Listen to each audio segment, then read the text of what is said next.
Good had all 5 morning. forms of bipolar. She was insane. No, Shanny loses my venue. She was insane. Her name was Samantha. She was completely fucking dumb. Psychopathic. Good morning, you guys. I'm so lucky I found you. I know I checked in last night, but we're gonna have a good old-fashioned catch-up.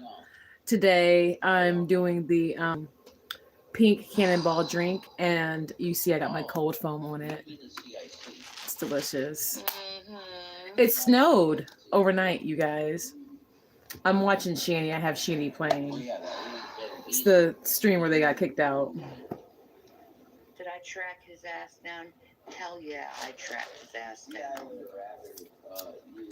Because his uncle did not know where he was, and now you found out what he's going through. Yeah, no. I don't want to talk about that at all. No.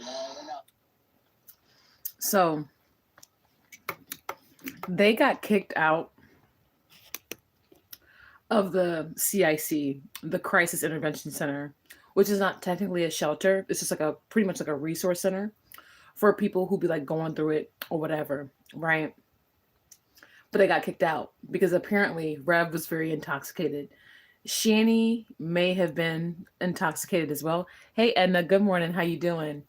But that's like hard to prove. But you know, she does like hella pills. So it's like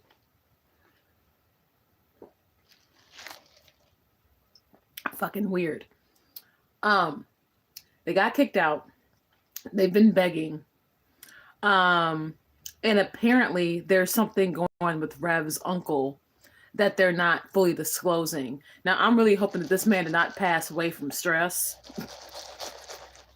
dealing with these two, because it's like inevitable, dude.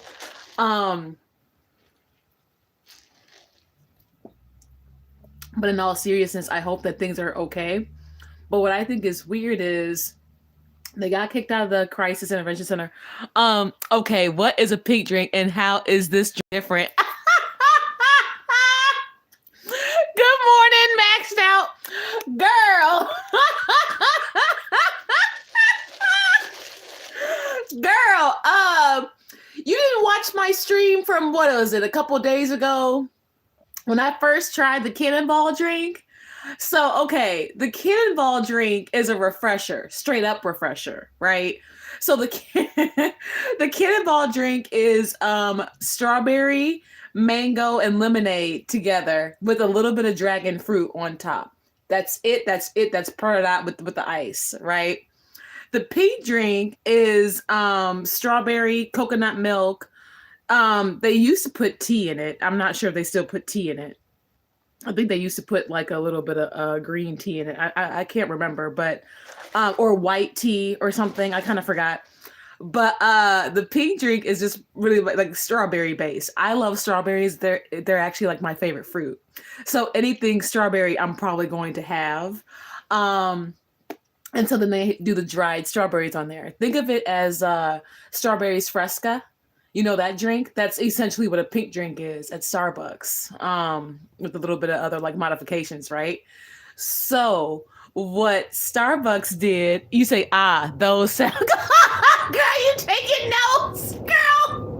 Not you taking notes in the morning. Maxed out, is this why you put your notifications on? Is this what you've been trying to get down to the bottom of this entire time, baby? I could have been told you. Girl, like I'm gonna get down to the bottom of this shit. What is the difference between these drinks? Now, also the cannonball drink is a promotion, so it's limited time, which I low-key kind of hate, because I wish they would, like, I hate like when all the good stuff is like limited time, especially with like my foodie ass, right? But okay, the cannonball drink and the pink drink are mixed in this one, actually. So The cannonball drink, like I told you, is the strawberry with the mango and the lemonade, right? The refresher, the actual refresher with the dragon fruits on top, as you can see, right? They put pink drink in it. So they put coconut milk, and they put strawberry. And then I got it with the cold foam because, I'm extra because, I've been getting the cold foam on my pink drinks. And this is quite literally all my favorite things in one. And, I think I actually gravitate towards the, the cannonball drink more.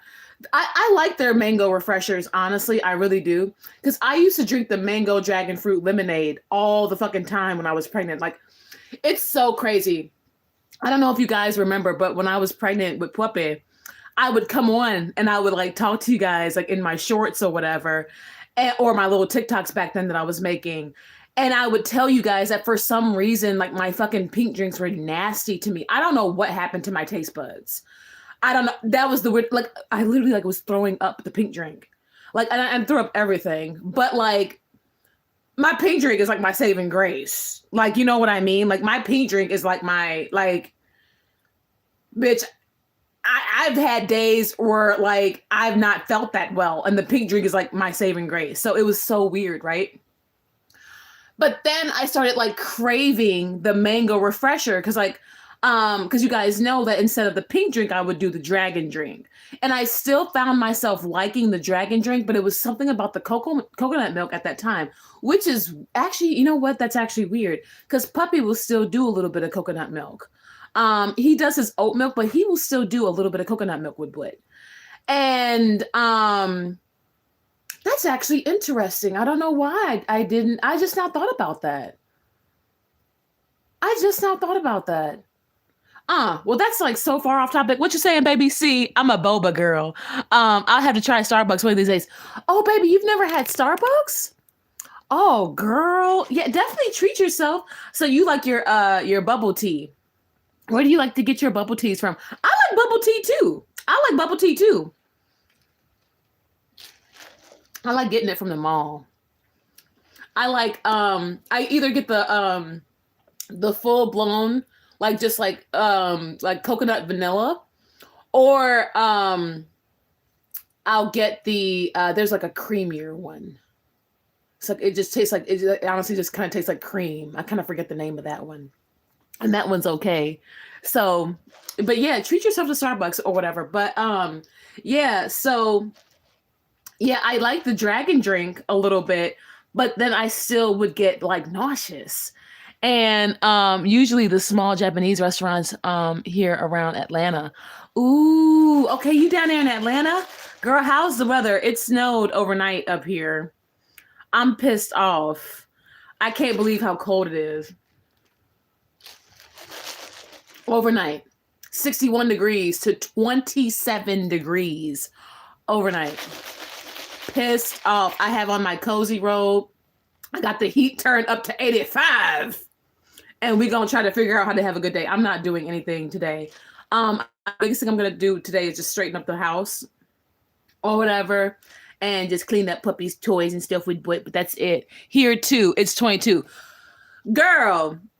And what was your temperature yesterday? Because like a bit, girl, no. No. I'm, thinking about it actually pisses me off. I told you, bruh, this is so like, I hate this. Like, bruh. And I vented to my man about this shit and everything. Y'all know I got soaked. Like Puppy and I got drenched yesterday. Even Puppy in his stroller with his raincoat, drenched, just walking to drop Puppy off or whatever. Bruh, I kid you not. It was a beautiful day yesterday. Cloudy, off and on. Then the sun came out, got up to 61 degrees. Then came a little bit of drizzle, a little bit of rain. They said that the storms were going to start to last night, right? And I'm like, all right, bet these are estimated to start around when I drop off Puppy, right? Bitch, yesterday was just one of those days. Like, you know how it is when like everything's going like perfect and like everything's going smooth and like you really can't complain. And then the minute you start to do something, like it goes left. Bitch, I kid you not. The minute I put Puppy's stroller on the ground to start to get him out the car seat to put him in the stroller and everything, but it started like pouring. The wind picked up. It was a bitch. And I was like, really? I was like, really? I swear, it was like not that bad. And then once I put the stroller, literally, like I put the stroller on the ground, plop. And I'm getting ready to unbuckle Puppy and get him all together. Shh, it was off. Bitch, I was so bad. Bitch, oh, bitch. I was so mad. All I had on was a hoodie. And my bitch, oh. That's why I checked in on y'all last night when I was in bed. That's why I checked in. I'm like, you know what? Hey, I'm happy in the bed. What y'all doing? Cause shit. No, bitch. And I had on my brown one-piece jumpsuit. Brown, the light brown, where if it gets wet, it's gonna get dark and damp. Bitch. And then I had on Puppy's raincoat jacket, and just the stroller was soaked. And it's an umbrella stroller. Soaked, bro. And I'm just like, really? Like, really? And I'm running to try to get Puppy in and everything. Drenched. It was like, shh, like high winds, everything. I was so drenched. I had to use the bathroom. Luckily, I dropped off Puppy. I'm actually very shocked. I'm very shocked. I'm very amused. I'm very entertained that this drop off actually went smoothly, because I was like, fuck. Like, not only is like everything drenched, but like it's ass outside. And y'all know how it is, with the ex or whatever, you know what I'm saying? He's always, on a heavy duty cycle. So so it's like, I'm surprised he didn't run his fucking mouth yesterday. I'm shocked, because I came and I was just like, oh my God. And I was so uncomfortable. I drove home drenched. Like, I was soaked. I had no change of clothes. Even the blanket I had Puppy sit on to like not have his butt wet, because it started like pouring. I didn't want to get his butt wet or anything. So I put the blanket on the stroller and everything or whatever.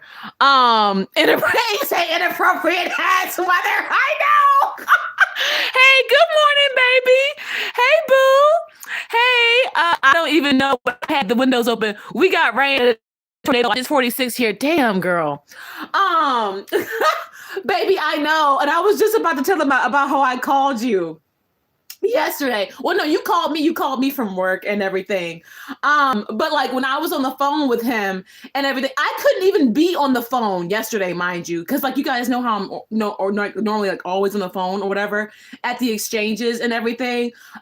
It was drenched. Like, I'd be a fool to have my fucking phone out when it's raining like that. Like, you know what I mean? Because I'll still use like my main phone. I didn't have earpieces on or nothing, but the way it was just awful.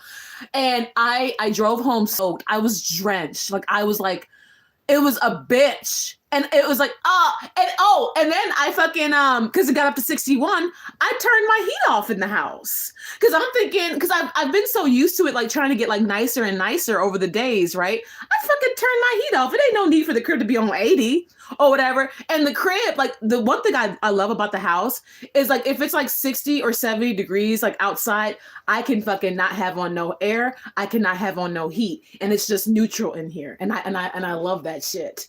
Because I am really sensitive to like too cold, and like I don't like it too hot either or whatever. But like I love that. So normally I'm able to just like chill or whatever. Bitch, I had my heat off. I turned it off yesterday once it got to 60. I'm like, ooh, this is nice. Like, we just gonna chill. Bitch, I told you guys that when I dropped off Puppy and when I got home, it was already 30 degrees outside.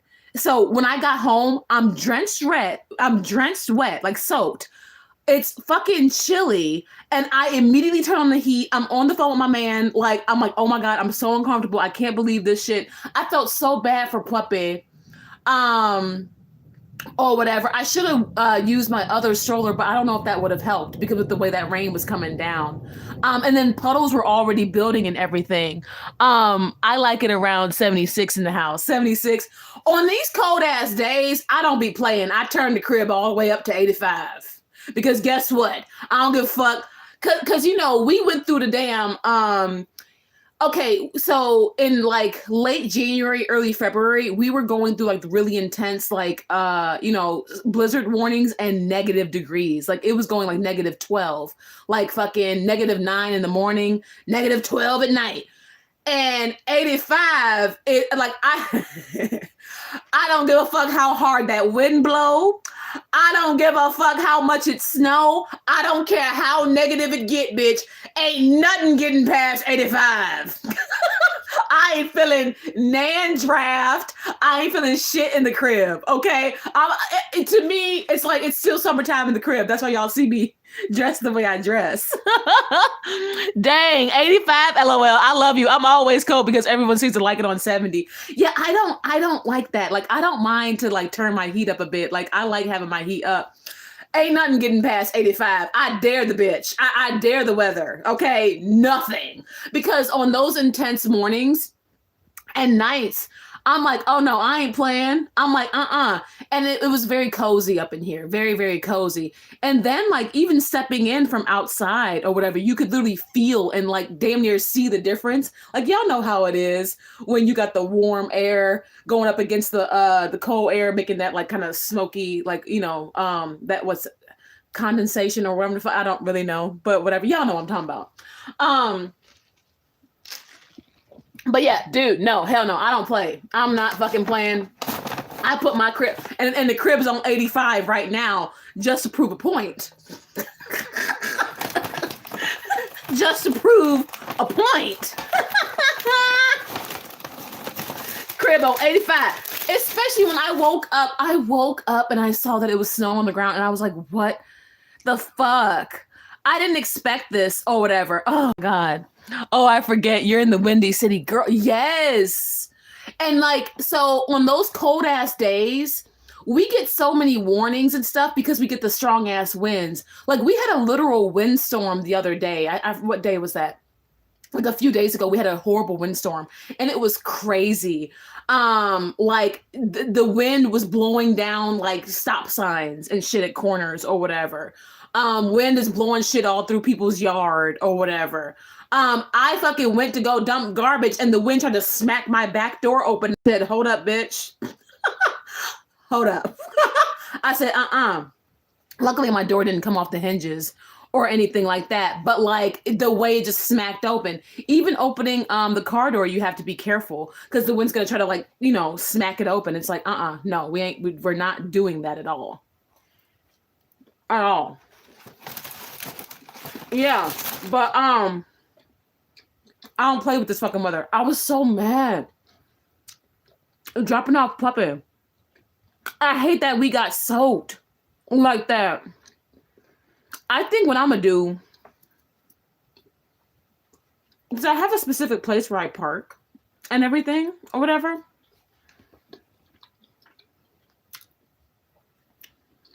Especially because it's gonna be cold on Wednesday when I go get him again. It's gonna be like in the mid 40s. I think I'm just gonna run in and pick him up and then just take him to the car. I like to give him his stroller so he doesn't have to stress about like, walking too long or whatever. Plus, like I love his little strollers and stuff like that.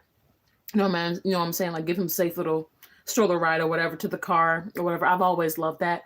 But I think that when I pick him up on Wednesday, I'm just gonna go grab him and dip really quick. I'm probably gonna park really close to the entrance because I ain't playing with this goddamn weather. This is gonna piss me off. I don't like the fluctuation of everything. Like, you know what I mean? I'll just be very happy when it's steady, And it's fluctuating really intense.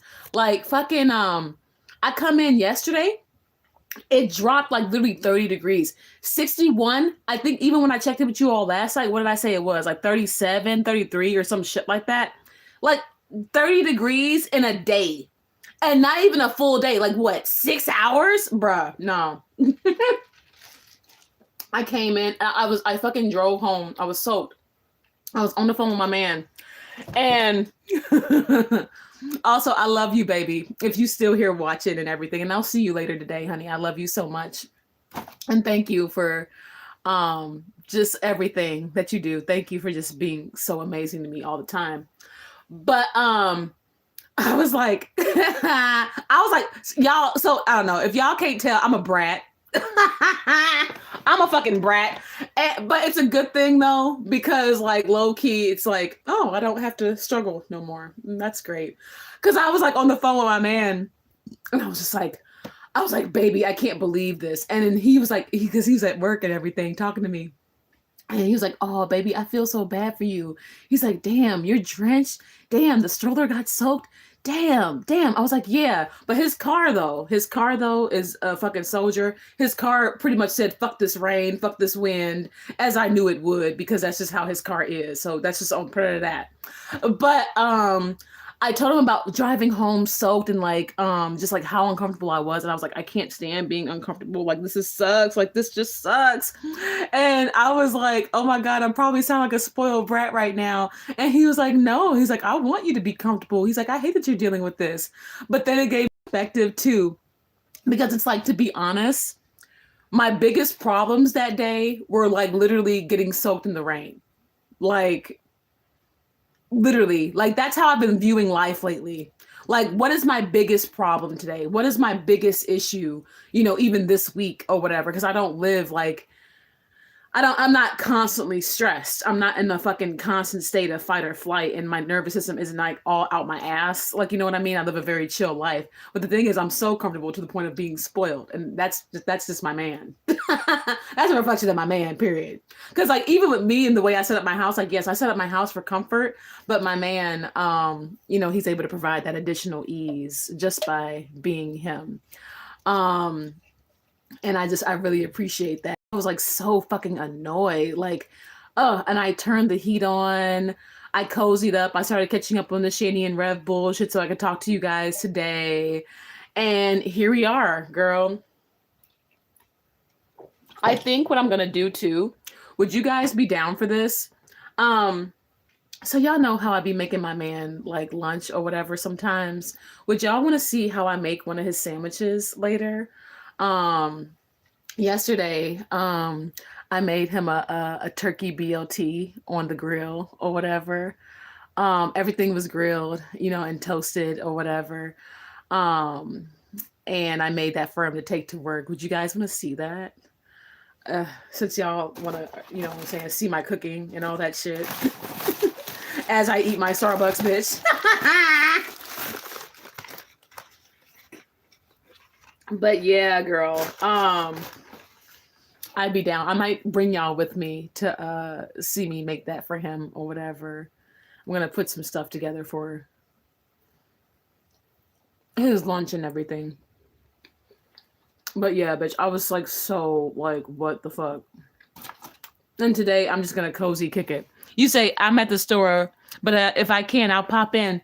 Oh, that's okay, Brooklyn. Yeah, baby, I get it. Do your thing, baby. Do your thing. Business owner queen, period. Y'all know, 9 times out of 10, I'll just leave the streams up or whatever, but I could do some cooking content. The only thing is, see, if I do some cooking content, I'm going to expose myself. Y'all are going to see how good I cook, and then everyone's going to roast me. It's going to be like my dad times 10. Everyone's going to talk shit. My man really loves my cooking, too. He really loves my cooking too. That's the thing, everybody does. And everybody will be like, why you be ordering out so much? And I'm like, because it's just me. I'm not about to get in there and fucking do all that. You say, I'm listening while working. Okay, for sure.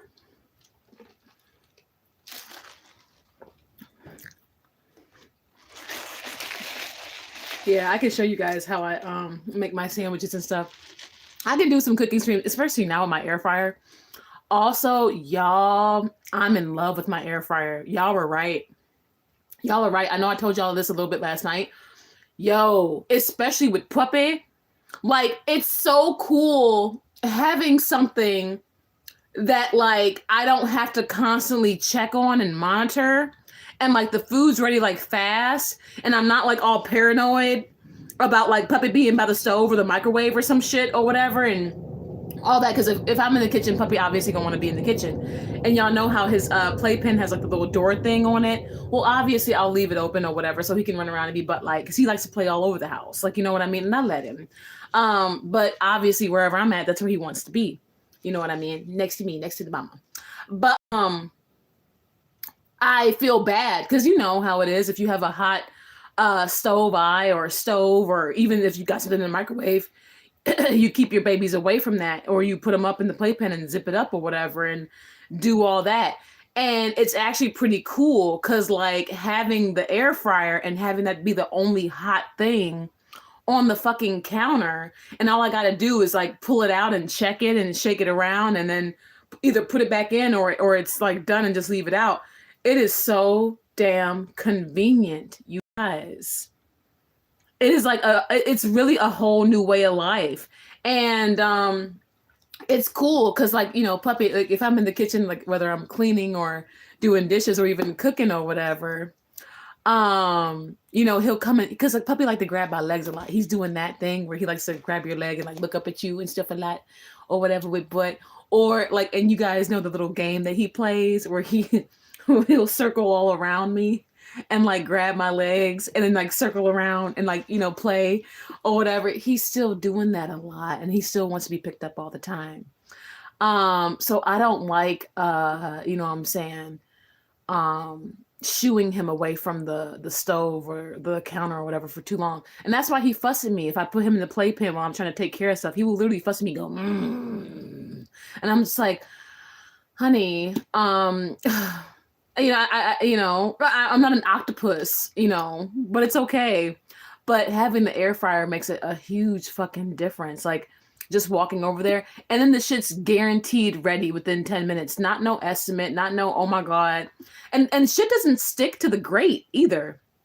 It's not stuck to my grate. I cleaned it and everything. It was such an easy clean. I know you guys told me about the parchment sheets, which I haven't even bought those yet, and I might.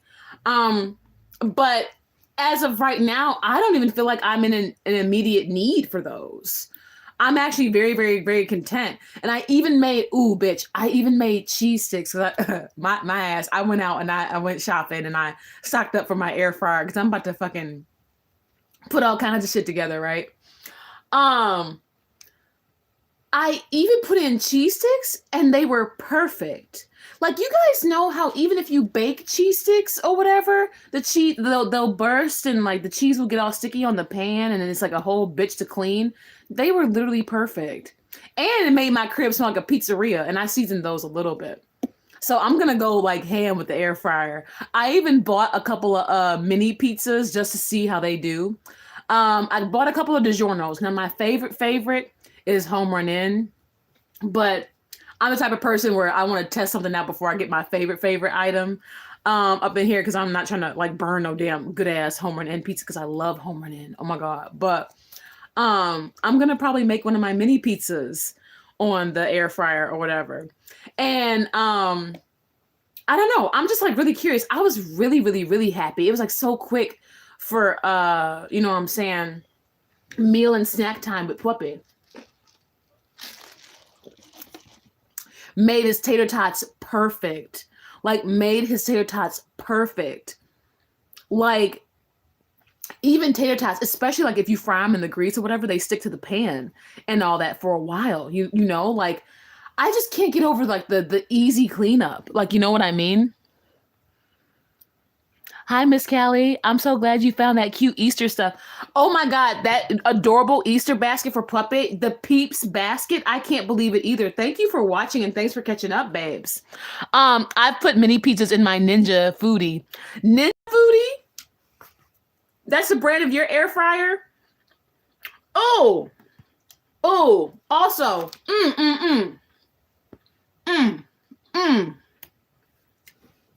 oh. I'm gonna look that up. Also, shout out to Mamas.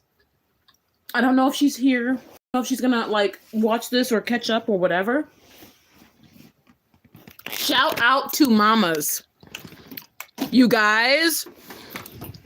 Oh my God. That brush and the detangling spray.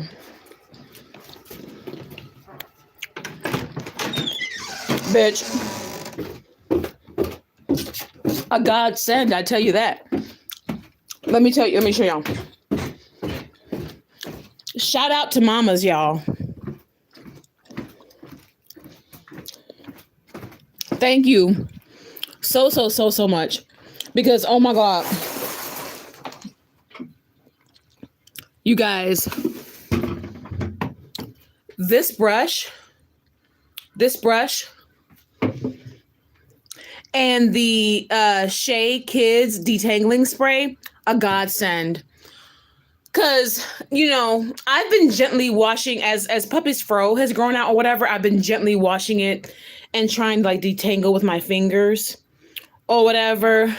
And I don't mind. I know that sometimes detangling with your fingers can be tedious. Y'all know. I don't care. I will take forever with Puppy. I don't give a damn. As long as he's good. But I have noticed him start to fuss a little bit because, you know, obviously with his hair and everything, you know, like he needs like a better detangling process or whatever than just my fingers. And I was using like the little baby brushes or whatever for the longest time because like, and I think he's tender-headed. I still think he's tender-headed even with this brush. But shout out to mamas. Shout out. Seriously, thank you so much because these two together, like, thank you so much. Especially with his damp hair. And then, like, as I told you guys, I spray this before I put him in the bath, right? I spray this before I put him in his bath. And then as his hair is wet, I'll spray a little bit. And then I started brushing it. Now, when I had started brushing it or whatever, he started to flush just a little bit with butts. I really think the boy is tender-headed. Like, I really seriously think that the child... Oh, damn it. I knocked my garbage over. Okay. I really think the baby is tender-headed. I really do. Because I'm tender-headed. And I know how I used to be getting my hair together or whatever. Because I noticed it when I started, like, you know, using my fingers to, like, detangle his hair, right? He fussed a little bit with butts. But the more I brushed it out and everything, and the next morning, because I give him his nighttime bath and like all that stuff or whatever, before book time and all that stuff with Butt. Girl, the next morning he woke up with such cute curls. I'm talking about like cute, like little, like tiny ones, and they were all neat and stuff. And even when his hair is wet, it was nice. So thank you so much, mamas, for that brush. And then when I used it again, getting them ready for yesterday and everything, everything went over pretty smoothly. Like everything went over pretty well. So, and he didn't fuss that much at all. Thank you so much. Thank you. Because definitely that was definitely needed. And now we have solved, you know what I'm saying, stuff with Puppy's hair. And then of course, you guys know I still do the Shea Moisture Kids moisturizer, right? I still do that. But thank you so much, mamas, for that brush, that the Uniboko brush or whatever, however you pronounce it. Thank you guys. This is why I love to fuck with y'all, because just like how y'all be asking me about what I like, what I use, what I recommend, I'm the same way with you guys. Like, I'm always down to shop around, and I'm always down to try different stuff, especially in regards to Puppy. I want him to keep his fro. I do. I want him to keep his nice, cute, little curly afro with wit. I'm going to look up this. You say, oh, you should get a Ninja Crispy. Next. A Ninja Crispy. No oven needed. Really? I'm about to look it up. Because I've never heard of that. Have you tried the viral TikTok Dollar Tree pink drink copycat? Dollar Tree pink drink copycat? There's a pink drink at Dollar Tree? Is it the Starbucks brand? Is it, because I have the bottled ones, because I keep those on deck too. Y'all know I'm a pink drink fiend. Okay. I thought of you when I saw it. Really? A pink drink copycat at Dollar Tree? Is it these? Y'all gonna keep making me go up and down my stairs. It's okay though. My ass, I think I need to get into a little bit of shape because I be picking up Puppy all the time with and he my little 30-pound bowling ball.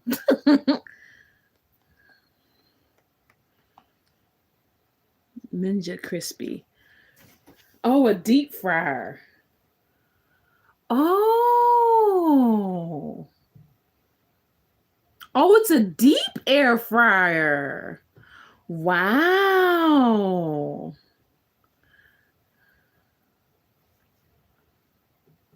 Wow. A glass one. Damn. Bitch, not a whole ass turkey. Girl, they say you can make a whole ass turkey in it, child. Or is it like a chicken? You got the Ninja Crispy, girl. You got this one. My Paris Hilton pot came too. Yeah, those Crispies are nice. Really? I'd be down. I mean, I see them making their rolls and stuff. I'd be down. Oh, you talking about that air fryer? I was, babe. I was. We talking about some of everything.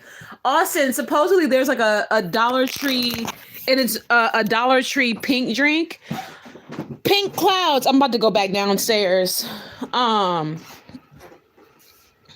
Actually, let me keep y'all, because I want to show you. My Paris Hilton pot came. I want to show y'all my little Paris Hilton pot so that we can go downstairs and kick it. We can go downstairs and have a vibe. We can go and have a moment. One moment. It's a viral Dollar Tree pink drink, babes. Bootleg pink drink. I don't know, because I don't know if it's the Starbucks brand. I could see, because, okay, the Starbucks brand pink drinks that are bottled have been out forever. And so you guys know how it is when certain stuff is like out forever, it'll just end up at Dollar Tree too, because it's just one of those things that's like everywhere. So I'm about to check with Pink Clouds and see, is it this one or is it, ooh, excuse me, or is it different? Because if it's different, then that means I have to go try it. But I do keep pink drinks stocked because y'all know that I am obsessed. Whatever I like, I always keep well stocked or whatever. That's just because that's just the way I am. Speaking of keeping things well stocked, like it's like days like today where you just kind of want to just be in the house and like not do shit at all. Shit at all. I'm literally just gonna pick up Puppy's toys and sanitize them and just do my basic tidying. That will fucking take me like what, a couple hours max, because I'm not about to be stressed. Okay. Is it, let me, okay. Is it, y'all see how pretty,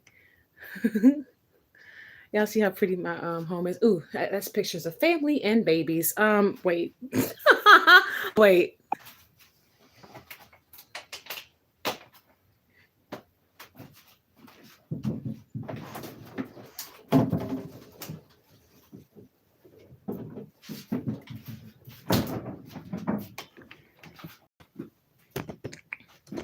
Okay, I think we're good for right here.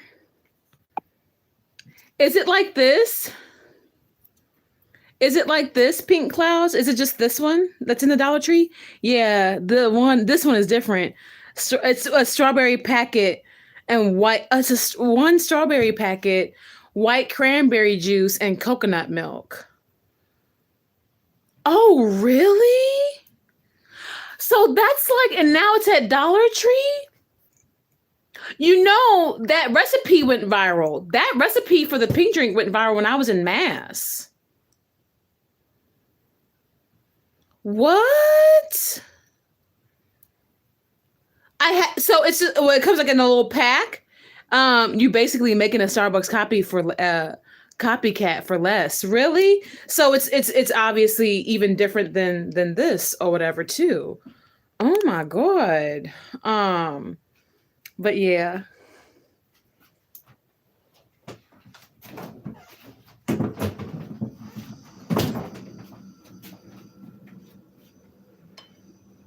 I need to fucking check that out. Let me show you guys my Paris Hilton pot. Show y'all my Paris Hilton pot. Let me set y'all up over here. over here and stuff. You say you need strawberry water flavor packets, white cranberry juice, any brand, and coconut water. Oh, I mean, I'm down. Oh, just a white strawberry packet, any brand. Dollar store said, make it yourself, ho. Yo, hey, but if it's a fucking dollar, like, you know what I mean? Okay, look at you guys. Look at my pretty Paris Hilton pot. Look at that one. It's so cute. It's her little, I got the tiny one because I don't really need, that much. Plus, I'm going to get the pots and pans set anyway. Little heart-shaped Dutch oven pot. We making the kitchen so cute up in here. We doing all that stuff. We doing stirf and stirfs. Yeah, I need to straighten up and clean. I got a week's worth of pink drinks for $5. I'm cheap. Ooh, that's a cute pan. Yeah, hell yeah. Y'all know I love the Paris Hilton. Especially like having like my kitchen have the pink accessories and everything.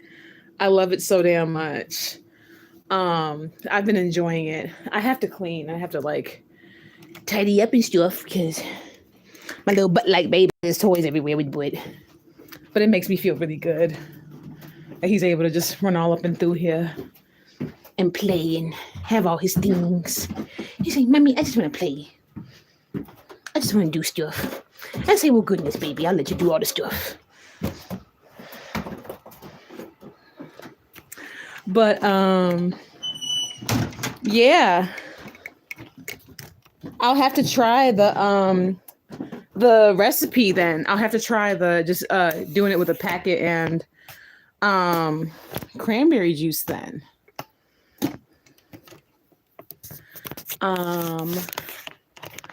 Let me plug this back in or whatever.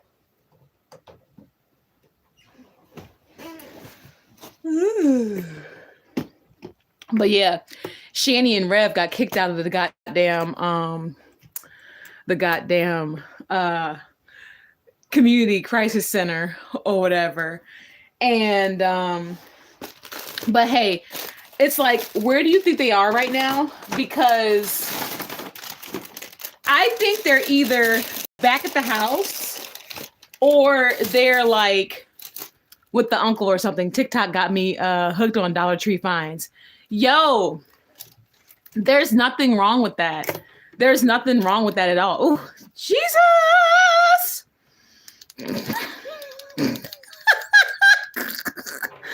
All right, that's much better. They got kicked out. Girl, they got kicked. You didn't hear?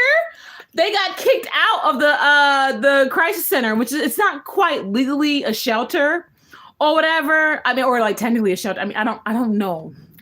But they got kicked out because I guess Rev was like too drunk, and Shanny may have allegedly been drunk, and they were also kicked out for live streaming. People called up there and like told on them. I told y'all people was gonna start calling the people on them. Only a matter of time. Crazy work type shit. I told y'all. I can't relate. That's just one of them things. But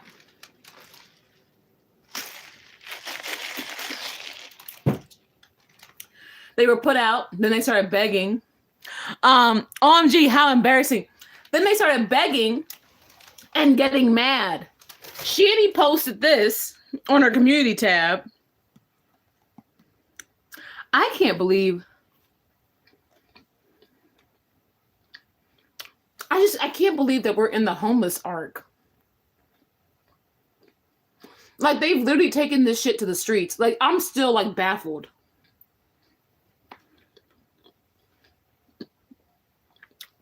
Let's read Shanny's community tab post.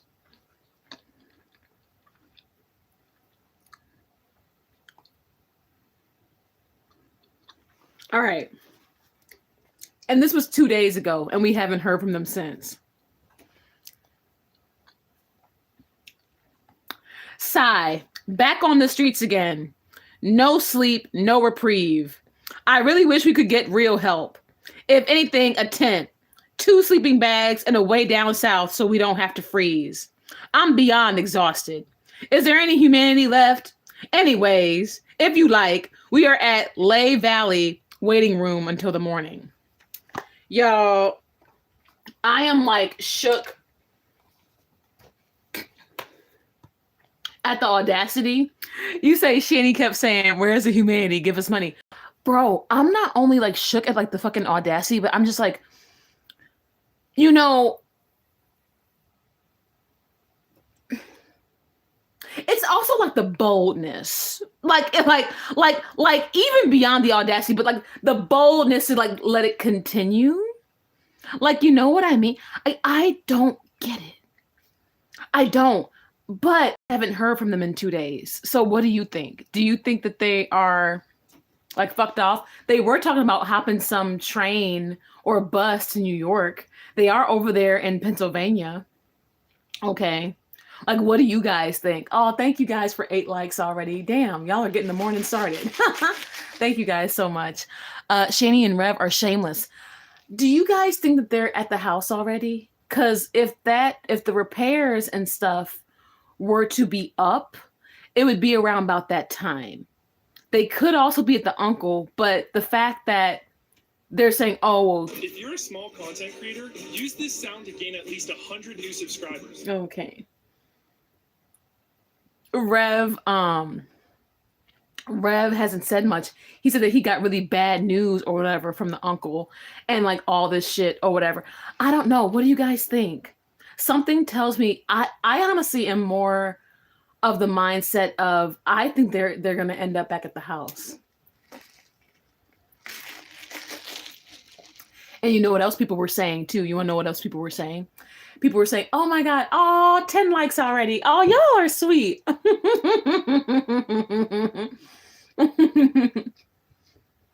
Good morning, y'all. I love you guys. People have also been saying, remember, Shanny got a YouTube check from all of her antics while in the hospital, like while in the mental place. And her YouTube check stacked up. I forgot about that too. You know what I mean? Because remember, they were monetized.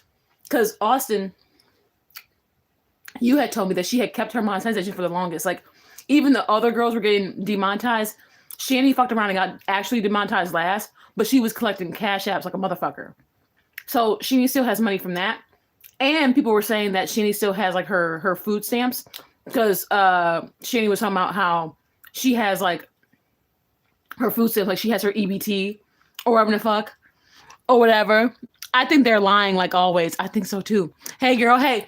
Hello, good morning, Heather. Great to see you, baby. It's really good to see you in chat. You've been good? Not having no problems, I see. Not having no issues. That's good. That's good. I'm really happy to see you in chat. Not having no damn problems. No way. I just saw the description saying they got kicked out the shelter. Girl, yes. Yes. For live streaming and drinking. You say doing great. Yes. Yes. That's good that everything's doing great. Yes, they did. We're trying to figure out like what the truth is right now. We're trying to like get down to the bottom of the tea. I'm trying to see what you guys believe. You laughing? I told you. Apparently people called up there to the crisis center or whatever and was like telling on them.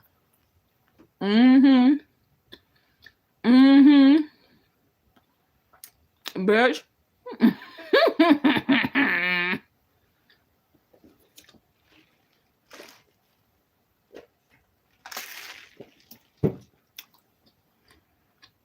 It's crazy.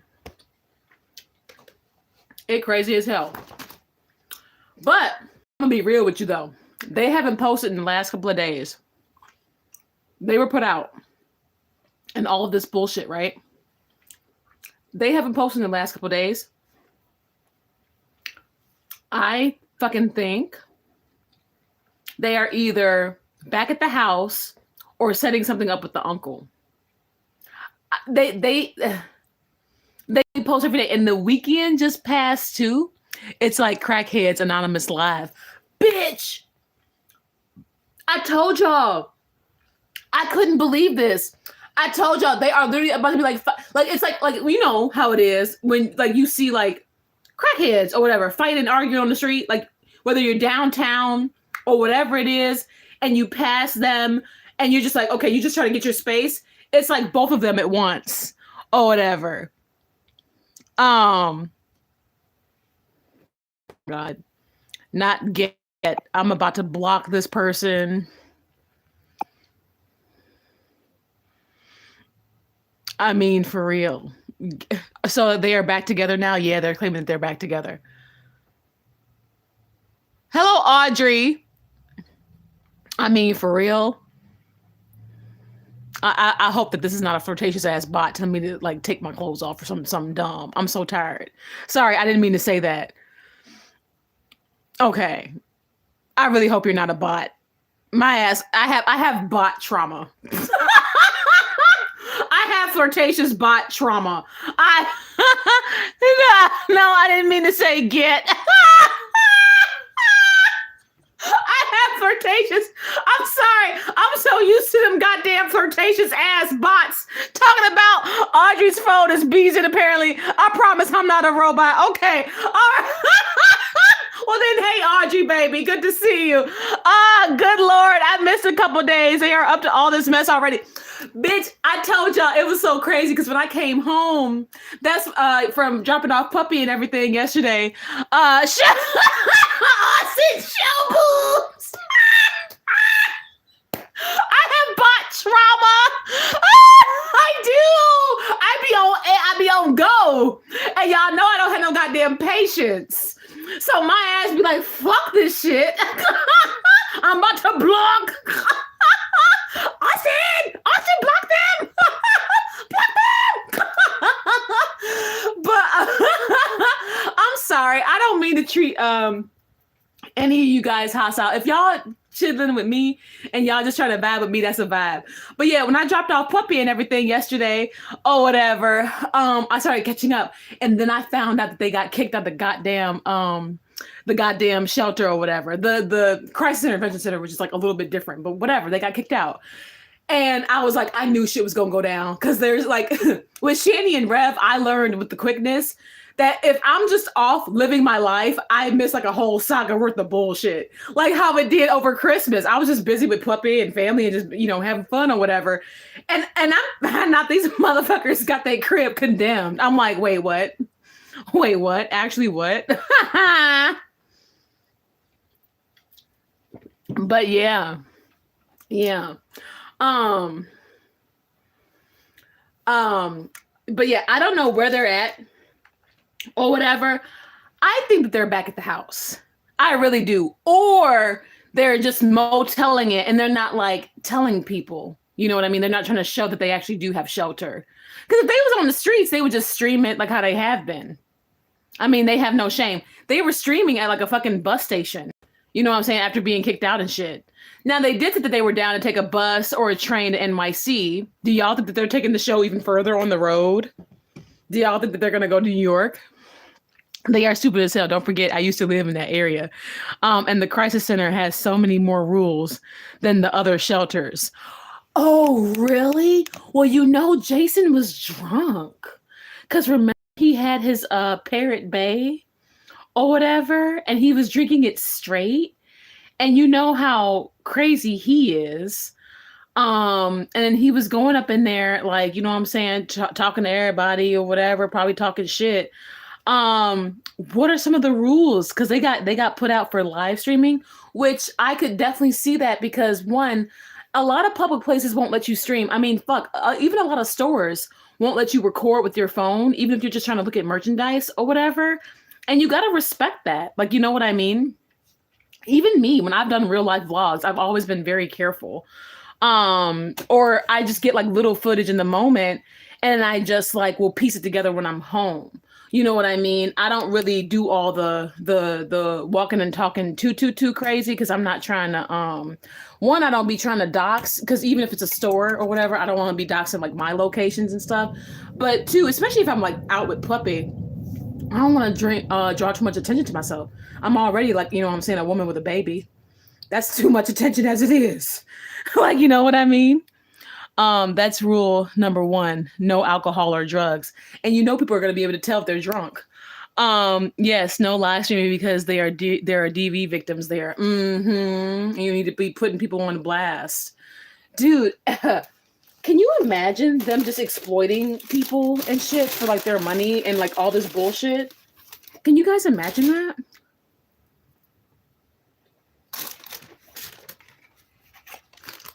Like, I can't deal. I can't deal.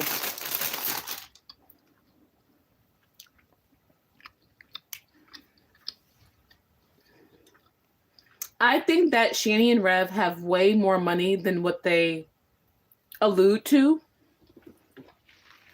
And I think that they have way more options than what they're telling us. I think that even though this homeless arc is crazy, it's unpredictable, it's very chaotic, literally insane, I think it's a grift. And I think that they don't care. And if there were periods of like actual like homelessness and them being on the street, they exploited it. Because people who are actually like, okay, so you remember when they were first like on the street, like I think this is when Shanny popped up in her raincoat, right? You remember when they asked Shanny and Rev if they had a plan, and they said no. Anybody, and I'm telling you, anybody who has been in that position where they're homeless or they're limited on options or whatever, I'm telling you, yeah, I remember. Yeah, remember when they asked them if they had a plan, they said, no, we don't have a plan. Nobody in that situation is going to be that relaxed and not have a plan. When you are actually homeless and you have nowhere to go, mind you, I am actually speaking from experience, because remember, I was in a hotel with my newborn, okay? All right, so I get it. There is no way you are going to be in that situation and just sit in your ass and say, oh, I don't have a plan. Even if you don't know what you're going to do the next like moment, right?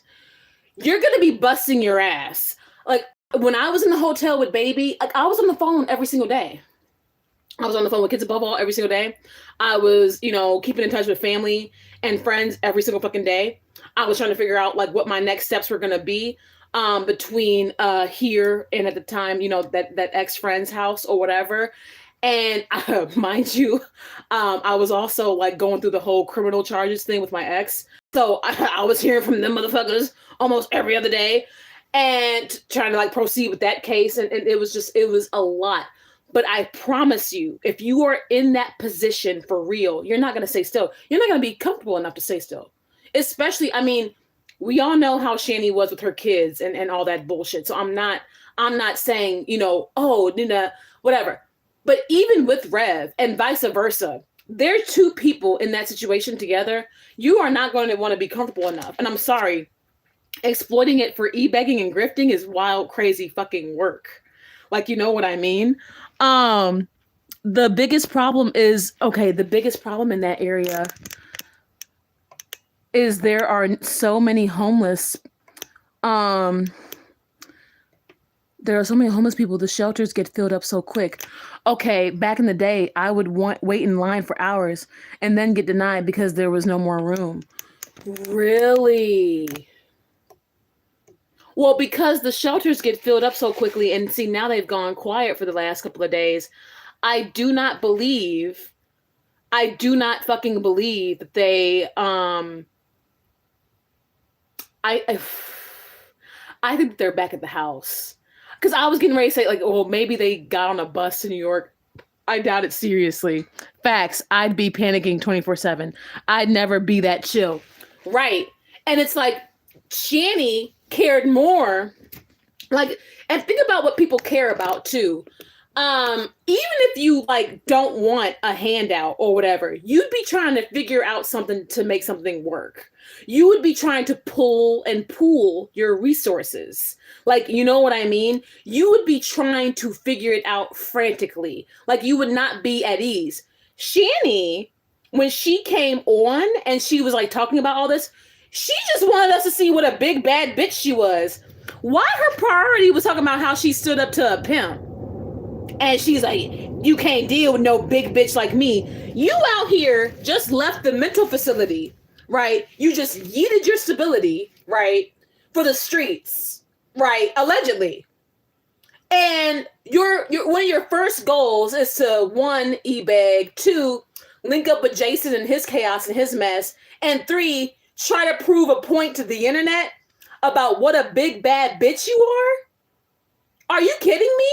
Like, even when I was in the hotel, y'all didn't hear from me like that. Like, I posted like the motherhood updates and like, you know, little stuff. But y'all, I did not start filming and shit again until I was at my ex-friends. Because when you're in a situation like that where you have nowhere to go, you're not going to want to, you don't want to broadcast it. And y'all know me, even if I'm down bad, y'all should know me enough by now, because you guys have seen me through many things in life. When I'm actually down bad in the moment, 9 times out of 10, I'm not coming on and telling you guys in the moment. Because I'm going to figure it out. 1, my audience, you guys have been so amazing. And I know that I have a very caring audience and y'all just be wanting to, you know what I'm saying, be supportive and help. 2, my emotional ass, if I'm actually down bad, I wait and I figure something out myself because I'll cry. Because with you guys' amazing support, I'll fucking lose my shit. Like, you know what I mean? And 3, y'all know y'all know I got ops. I'm never gonna let the ops see me down, even in my deepest moments. I went through fucking 103 degree fevers and bleeding and didn't say a word about it on here. You know, when I was in the hotel with my baby, y'all heard everything that I've been through, especially even like within the last couple of years of everything that happened or whatever. Y'all always heard about after the fact. I've learned not to come on here in the heat of things. 1, I'm never going to get my audience that fucking crazy again. Now, if I got to expose somebody or, you know what I'm saying, give y'all details or whatever, that could come later. You know what I mean? Because that's just summing up a timeline. That's kind of easy. That's not even that big of a deal. That's not that bad. You know what I mean? In my opinion. But if I'm ever down in the moment, bitch, I'm going to figure it out. And I know one thing, I'm going to come on this bitch looking good. You're probably going to see me do a look. You're probably going to see me make up wig. I mean, even if I don't have much, natural hair done up, you're going to see me looking the fuck good. Like, ain't nothing bothering me. Like, ain't nothing going on. Because I've learned. Because what I never want to do ever again in life is let motherfuckers who have the worst intentions for me and the worst, and not you all, but you know, y'all know I got ops. You know what I'm saying? I got tabloid channels and shit who want to twist every little thing, and they're waiting and they be desperate for a downfall. They be desperate for like a vulnerable moment. You know what I mean? Nah, you can save your misery over there. You're not going to eat off that over here. You feel me? My ass, I'd be damned if I let motherfuckers catch me down in the moment, because I can always vent about it later. I can always talk to you all about it more in detail when I'm ready to later. That's a real way of prioritizing and protecting yourself. Not once at all, even going through all of my bullshit, did I come on here and I'm talking about being some big badass to the internet. Yes, I've talked about being proud of myself and blessed and you know, grateful for everything that's happened, but not over here talking about how, oh yeah, I'm a street bitch and I live on the street. Like Shanny came on here bragging about living on the streets. Shanny came on here and was like, oh, did you guys hear her say too that this was not her first time being homeless before too? Did you guys hear that part? Bitch, ooh. She said that too. She said, this is not my first time in the streets because I'm a street bitch. Ooh, did y'all hear that? Yeah, it's so bad. Really? Oh yeah, there are so many phone calls and places they can go to try to figure something out, right? They know how to work their audience to their advantage. It's really sad. I could never. Her priorities are extremely screwed up. Girl, right? And like, that's the thing. It's like, I don't really know, because they do have a very trolly audience. I don't really know who genuinely supports them, because even the people who seem to what's that person who was their top donator? Who's that person? They just got into it with that person. Oh, Wookiee Lover. They has given them a lot of money. Literally kept them fed. Yeah, Wookiee lover, yep. Kept them fed, all this shit, right? Like, was really there for them. Shanny came on blasting Wookiee lover, trying to act like she was defending Jason and all this shit. And it's like, what? Like, she fucking kept y'all afloat in the uncle's house. You know what I mean? Literally, along with maybe a couple other people. But Wookiee lover will also kind of like leak information. Like, you know what I mean? Like some channels be like, oh yeah, we heard from Wookiee lover, or oh yeah, da-da-da-da. So it's like kind of like both sides. Also like with Fupa Cheese, not trying to blast her. I miss her Shanny and Rev content. I get it that she's on the locale bus now, but I wish that she would have kept her Rev stuff up because I missed that shit. She did a great job in my opinion. I don't have an issue with how Fupa Cheese handled the whole thing. But like, you know how Fupa Cheese would interview Jason and like be texting him and try to act like, you know, she was helping, but then giving us all the tea. Their supporters, and there's a lot of people like that. Their supporters seem to work and play both ends of the fence. So I'm not sure who supports them genuinely, which is wild, crazy work to where even on my worst days, and I need to be blessed for this, and I need to be grateful for this, honestly. Because honestly, even in mass, even though everything happened the way it did or whatever, I still to this day have people who have never played both sides of the fence with me. And because like that's the thing, it's like you can either have a very supportive audience or you can have like a hate audience, or you can have some straddlers because they just want the mess, right? They play both ends. I've experienced that side of it too. I'm not saying that none of my people have ever played both sides. That would be a lie. But to be honest, and through everything on this channel, I've always received more love and support than I ever have hate.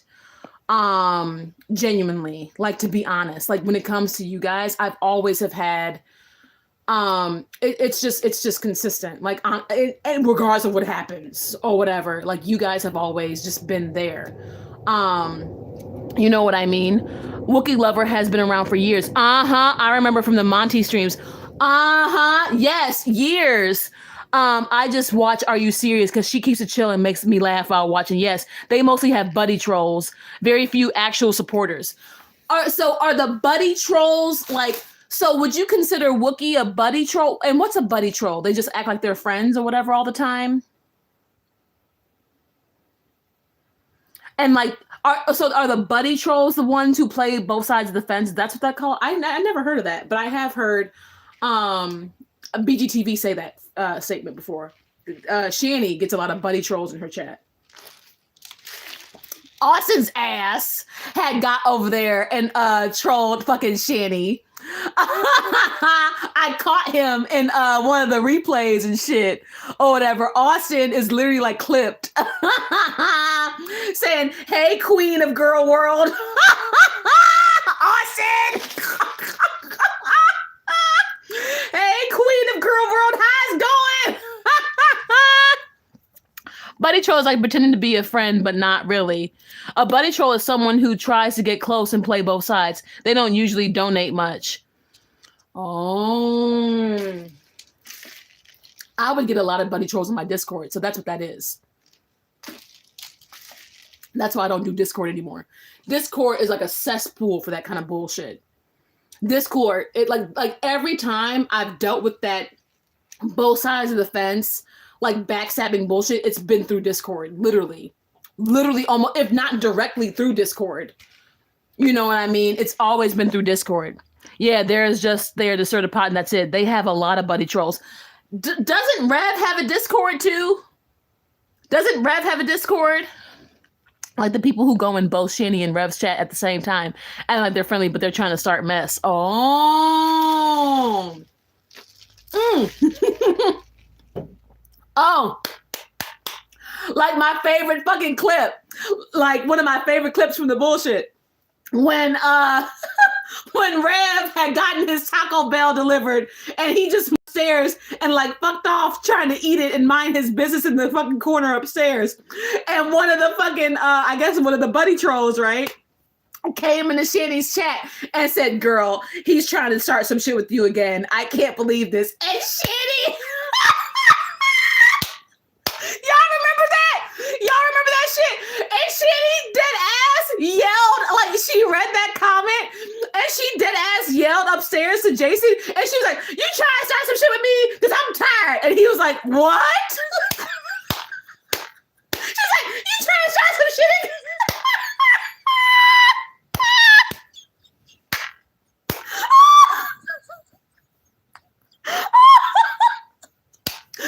Y'all are laughing. I see the laugh reactions. That was one of the first moments I saw when I got wind of this bullshit. Literally.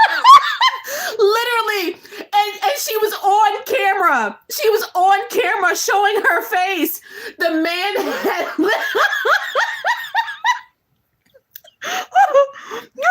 And you saw all of this on camera. Bitch, that's one of my favorite moments. That's one of my favorite moments. You saw, like, everything you see on camera. You saw him go to the front door, thank the DoorDasher person for giving him his food. That was recent too, right? Honey, was that like in December? Wasn't that like in December, I guess, like a few months ago? Like, you see Jason just get his food, he say thank you or whatever. And yeah, I think he was talking to Jules or whatever, but they were just like in the background. He gets his food, says thank you, literally just goes upstairs, like didn't engage with Shanny at all. And then Shanny was like all riled up, like, you know, listening and talking to her chat. And then like that person was like, girl, he's gonna start some shit with you. He trying to start some shit with you. And she's like, you trying to start some shit? And the man's just trying to eat his fucking food. They seek in the chat line.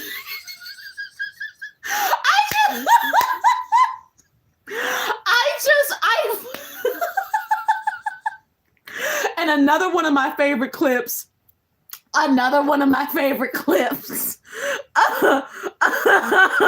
was actually on Hussey's channel. When fucking Hussey is interviewing and talking to Rev, right?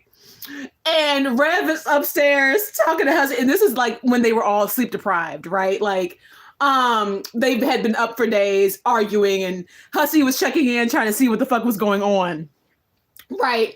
And Jason was upstairs, and Shanny was downstairs, and they were both like streaming or whatever, but he was interviewing with Hussey. And Hussey had told Jason to just call down. Hussey had told Jason, well, maybe just tell her to take her ass to bed, because she just needs to take her ass to bed. It's 10 a.m. She ain't even been to sleep yet. Tell her ass to go to sleep and go to bed and leave you alone so you can get some peace. And then there's a clip where Rev is like, Shanny, Hussey said it's time to go to sleep. It's 10 a.m. And Shanny goes off. Shanny's like, I'm trying to get some goddamn rest.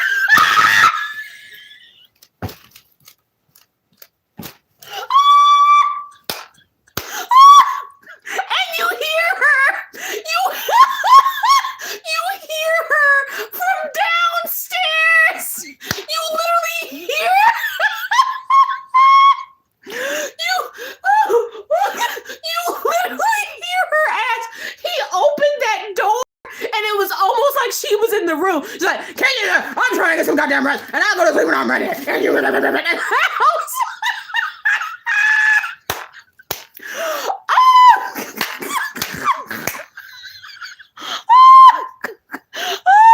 she lit the fuck up. I remember that. Bitch, I remember that too, because I actually clipped that shit. I clipped that shit and I sent it to my man. Like sometimes, because sometimes he'd be taking his naps and stuff or whatever when he'd be getting ready for work. I sent that shit to him so it would be one of the first things he saw when waking up. I told y'all I like to show my man the mess. And sometimes, like when I come up on bullshit or tea or whatever, I'll like send it to him and I'll be like, And it's like the first thing I know he's gonna see because he always checks my text like whenever he wakes up and before he goes to sleep. So sometimes when he first wakes up, like the fucking bullshit is like the first thing he sees and he'll just fucking laugh like the minute he wakes up. I love sending him this bullshit. She went the fuck off. Bro, like I fucking I fucking Good morning, girl. You look gorgeous. Mamas. Hey, girl. I shouted you out in the stream earlier. Hey, thank you for telling me about that brush. Thank you. I used it on baby. He did fuss a little bit with butts, but after that he was cool. And I'm talking about he fussed for like a couple seconds. I really think my baby is tender-headed. Baby, thank you. That combination with the detangling spray, thank you so much. Girl, we in here laughing about Shanny and Rev because, girl, they got kicked out the goddamn place. But let me show you. Mamas, I'm so happy you peeked in, babe. Thank you so much. But I got it. I just showed everybody earlier on the stream, but I'll show you now in real time. And everything. Thank you so much. Hurt, but they don't understand it don't hurt. You know. I know with Bud. And it'd be okay with his Bud. But thanks, babe. Thanks, boo. Thank you. These two, a perfect combo. I sprayed this on a little bit before, you know what I'm saying, I got baby in the bath and everything. Use this brush, and at first he was like, meh, meh.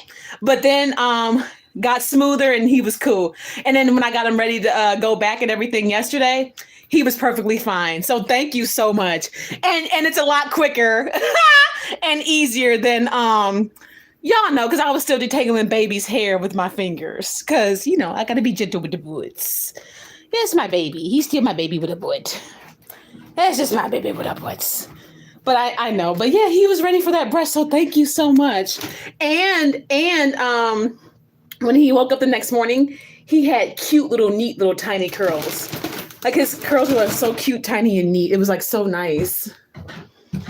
But yes, thank you so much, girl. I had never heard of that brand before. So thank you so much for everything.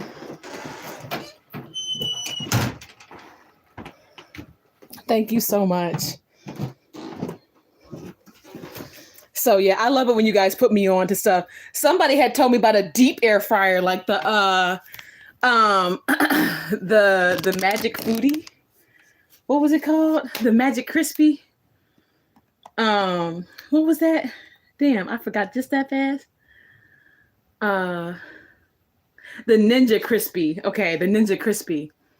Yeah, I kept it because y'all know I be forgetting. So when y'all tell me about stuff, I just keep my tabs open. I be forgetting. But yeah. We over here talking about Shanny and Rev getting kicked out the goddamn place and all that shit or whatever. And we talking about when Shanny and Rev were arguing and everything. That shit was so crazy. Let me see. Do I actually have that clip? Because I think I fucking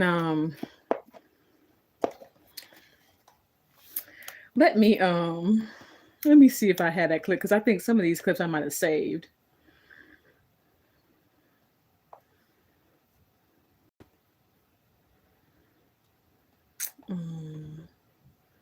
Let me see if I can show y'all this. You say, oh, that's so good. I love that brush. Thank you, baby. Because I was still using, like, you guys know, like the little baby, like newborn brushes that come in like the newborn care package. So what I would do is I would just really use that for like his edges. And I would just detangle it like with my fingers or whatever, all gentle. I still think he's tender-headed. I still do. But that brush helped a lot. So I'm really grateful for that. I still think he's tender-headed with Bud. And it's okay for his Bud. He's just a baby with a Bud. And now I have everything for when I get him again on Wednesday or whatever.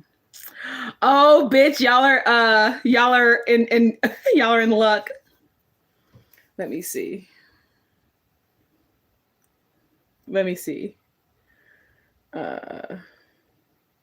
Shit, do I have it? Damn it.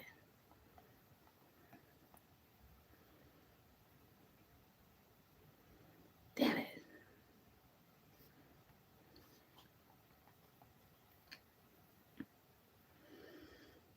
Damn.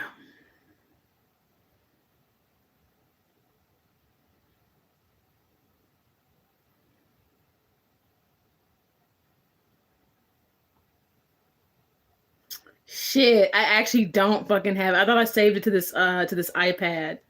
Whatever, but yeah, girl, me too. I tried so many brushes. Girl, thank you, because I never thought to order one like that. Because I have my Denman brush that I've used on my hair, because I think that he has my hair consistency mainly or whatever, but he's still growing. Like, as his stuff changes, because the hair may change consistency or whatever over time, like how babies tend to do. So it's like I knew that one day he might need like a like either a Denman or like maybe maybe even a better brush, like a wave type brush or whatever. But that Uniboki Uniboki brush, whatever it is, I can't pronounce it or whatever. But thank you for spelling out that brand. Thank you, because I fucking typed it in on Amazon. Got my shit, and it was here. Remember when I had told you, like, what was it, on Friday? It was gonna be here before I got baby. It was here once I picked up baby and brought him at or whatever. My package was on the doorstep or whatever. It was right here ready. So it was perfect. Beautiful ass weekend with the baby with his butt. But we talking about Shanny and Rev and their fights and shit. And I was just like laughing my ass off, because we were talking about how Shanny has buddy trolls who be like in her chat trying to, like, what I'm saying, stir her up or whatever to like cause mess and shit with Rev, you know what I mean? And oh yeah, that was my question for you guys. Doesn't Rev have a Discord? Because isn't that how he was kikiing with Jules and all them or whatever? I think Rev still has Discord. I will always and forever tell y'all that Discord is a devil, bitch. I will always tell y'all that Discord is the damn devil. I've tried it not once, not twice, but 3 times. When I first started getting traction, never forget that my Discord run-ins were when I fucking, covered Repzilla and all that bullshit, right? Like, never forget those days, right? That was crazy. It was crazy as fuck. And all 3 of my Discords dissolved the same way. Literally, all 3 of them dissolved the exact same way. People going back and forth to other Discords, screenshotting and showing you what they're talking about or whatever in a different Discord, or people showing you what's going on, people showing other people what's going on in your Discord or whatever, even though you think it's private or whatever. People get off. There are people who get off on playing both sides, stirring up mess. And then the second time I was in Mass and I had a Discord and all that bullshit happened. No, the second time, I think it was before even Massachusetts. But Massachusetts was like my last time with a Discord. I'm like, fuck all this. And it was always people who I wasn't that familiar with. Like, Discord is really weird. So like the Discord buddy trolling is really, really fucking weird. You may have people who claim to be one person. Like I've gone through it all. Who claim to be one person on as a YouTube screen name, or even, girl, bitch, worse, Instagram, bitch. And they DM you, right? And then they'll be like, oh yeah, I'm this person, and da-da-da-da-da, or whatever it is. And then you'll get the people who are like, oh, well, I've been following you for this long, and da-da-da-da, whatever. And it's like, to be very honest, I'm going to give you my rundowns on like what to be suspicious of in your Discord. The people who keep up the most, not only mess, but chatter. I'm talking about they talking more than you. I'm talking about they're more active than your own mods in your Discord. I'm talking about every day, and they start off, hey, you guys, da-da-da, how's it going? And da-da-da. But they're super fucking active. And it's like, what is going on? Like, you might be busy doing other stuff, whatever. You go check on your Discord and you see 1 or 2 people just keeping up the shit all day. And they want to talk to everybody. And then people who at you a lot for your attention. I used to get that a lot in my Discords. It used to fucking be crazy. Especially when I used to do the drama stuff. Because, and I used to like Discord for the receipts, because I used to be a person, you guys know, I don't care about showing it all. I don't care about telling it all. I'll give you guys the full scope, the full story, good, bad, ugly. I never cared, right? Because you guys know that that's just my consistency. So I used to love Discord for the receipts. I would always expose my own Discord. I wouldn't care. And I would tell people, hey, I'm getting ready to screenshot this and use it for a video. I would always tell people and give them a heads up. If they didn't feel comfortable, they could like blur their names or whatever, because I wasn't gonna blast my own people against their will. Like, you know what I mean? I wasn't gonna do that. But when I used to do that, then I would get people tagging me in like even minute stuff, like shit that didn't matter. Callie, did you see this person left a comment about you? Callie, did you see this person comment under this person's tweet about you? That I don't care about. Like I'll get the main factor of the content or whatever it is, but I don't care about the little rah rah rah in the comments and then like in the Twitter or whatever. Like, okay, a big ass thread about me. Okay, bitch, I might talk about that. People back then with their fuck ass videos and streams. Okay, yeah, I was definitely talking about that, but not like everybody and their mama leaving a comment. Of course, people are talking about me and leaving, like, you know what I mean? That was a lot. But people who do that, they are keeping up the most shit and they're going back and forth between the community. Like I learned that because every single Discord I had dissolved the exact same way. It was people going back and forth.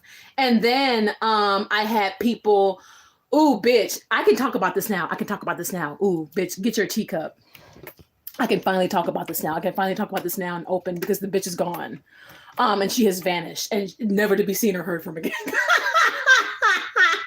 But for real, I don't know if you guys remember.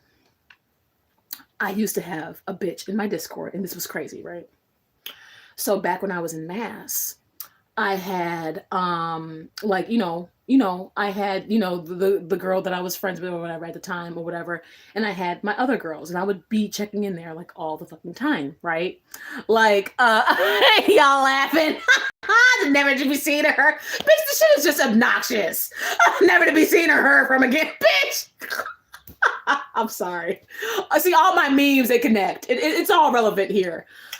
But I've been wanting to tell you guys about this. I should have spoken up to you guys about this a while ago. I think a lot of this you guys ended up seeing through anyway, but I can finally tell y'all. And I'm going to say her name too. I'm going to say her name. So, okay, let's get tearful. Okay, let's talk about it all. I can finally tell you guys about this. It's years later, like literally like fucking 4 years later, finally.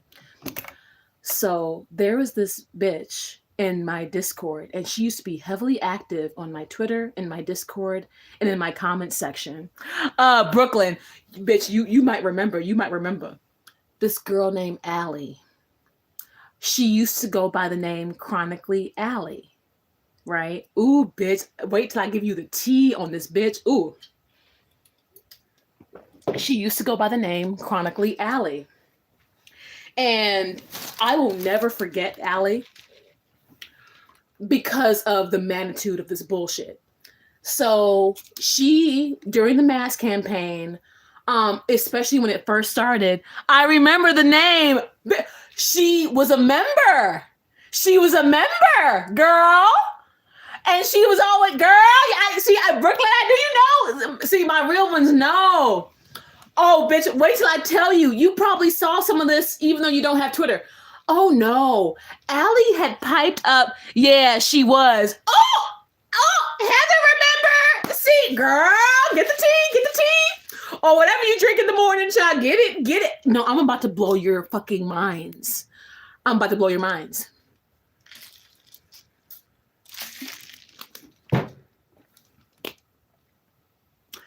So, this was the craziest shit I ever experienced. This was the craziest thing I've ever experienced. Like, I had never experienced anything like this.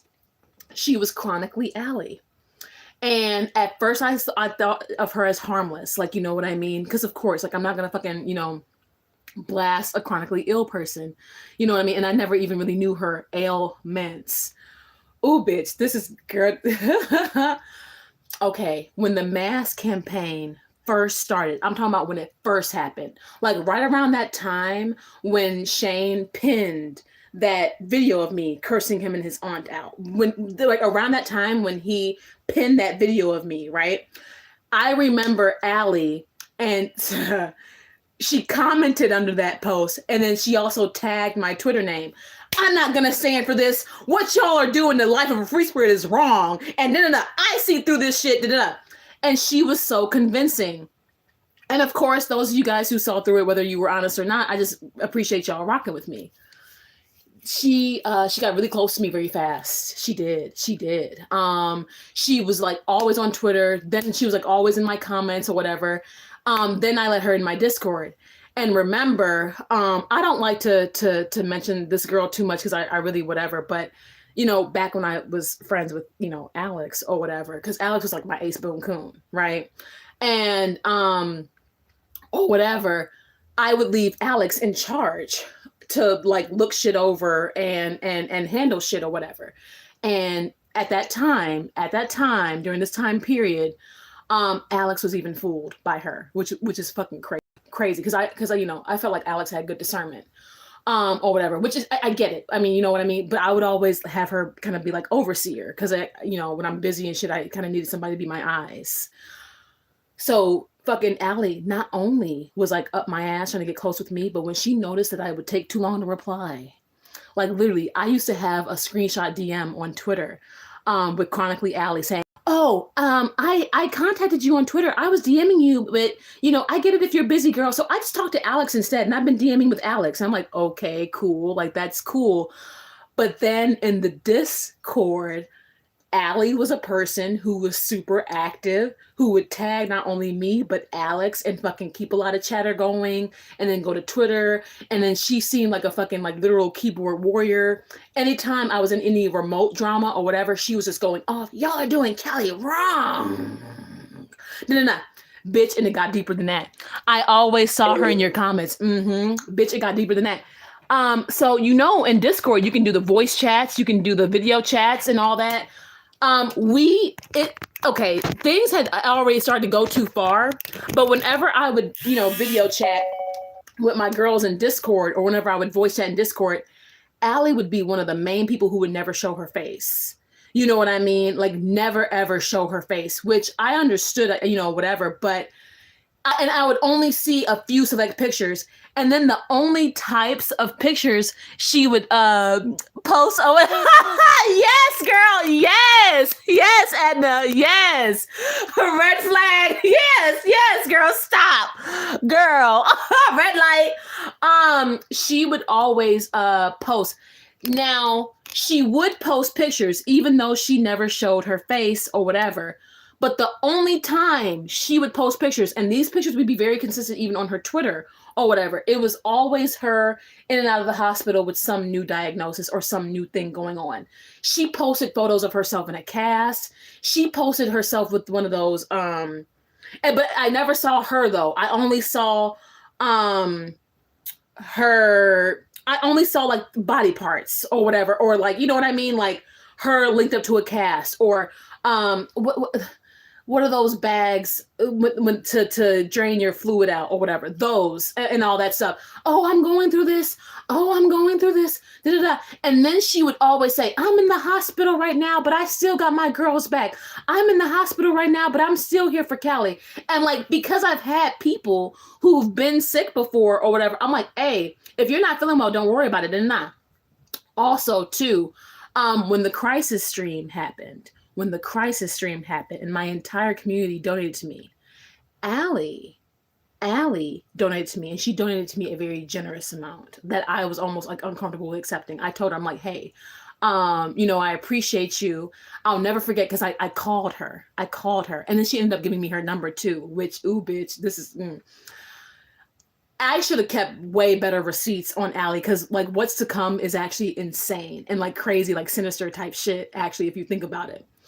So fucking I called her on the phone though. You know what I mean? It wasn't a Discord call. Because I had already gotten her number, like I think in Discord DMs, and she said, call me anytime. And I saw her donation. It was a pretty hefty amount that I was like, and it was a bit larger than what normal people had donated. And I'm like, I don't feel comfortable accepting this. I can send you a piece of this back. And I told her this on the phone. And she always told me, girl, I got you. Don't worry about it. I wouldn't have given if I didn't want to. And so, long story short, for someone who was like chronically ill, and for someone who was going through all the bouts and things that she was going through, she even used to donate me. She used to super chat me crazy. Okay? She would super chat me crazy. She like $50 super chats and shit. And I would be like, Allie, like, you don't have to. Y'all probably remember that. And I'm like, you don't have to, girl. I get that you're going through everything. But she didn't care. And bitch, I'll never fucking forget. When I was in mass, and this was way after the crisis stream, but this is when everything else was happening. This is around the time when the channel started like really taking a hit. And I was like letting people know, I'm like, hey, I am going through some things like financially right now. I'm still trying to figure it out. Like right now, I think I said I just needed groceries, and I was just trying to prioritize at that moment groceries and my rent, and I was just letting them know or whatever. I should have better receipts on Allie, because then she like cash apped me or whatever. And I kept calling, like we kept like talking on the phone, like not Discord. Like I wouldn't have like a history of the actual interaction other than the phone and even brief text.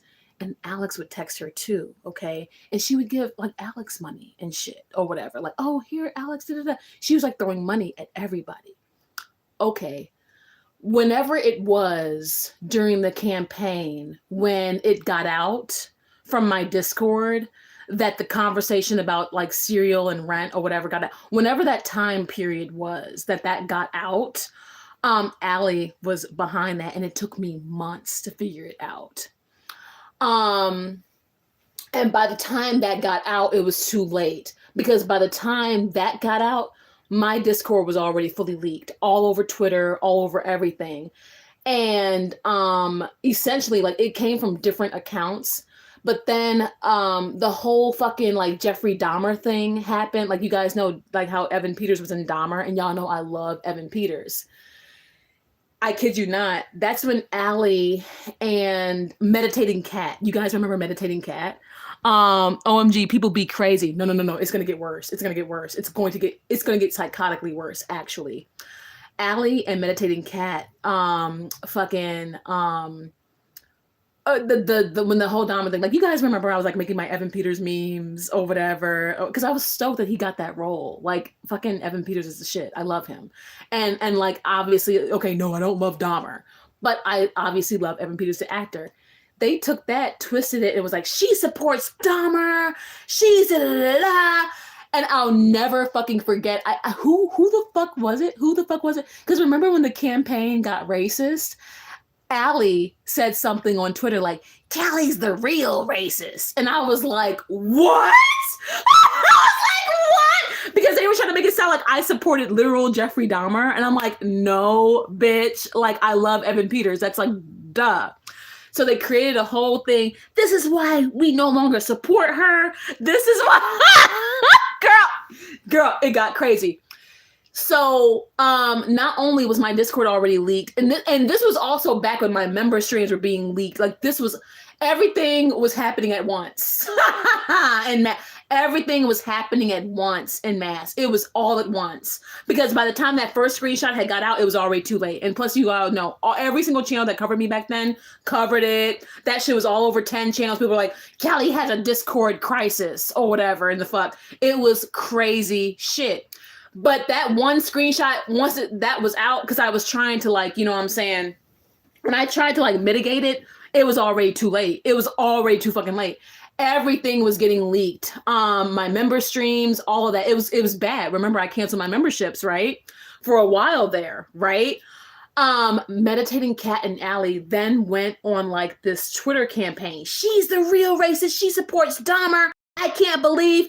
And I will never fucking forget when I put 2 and 2 together, because then Allie dropped pretty much my entire Discord.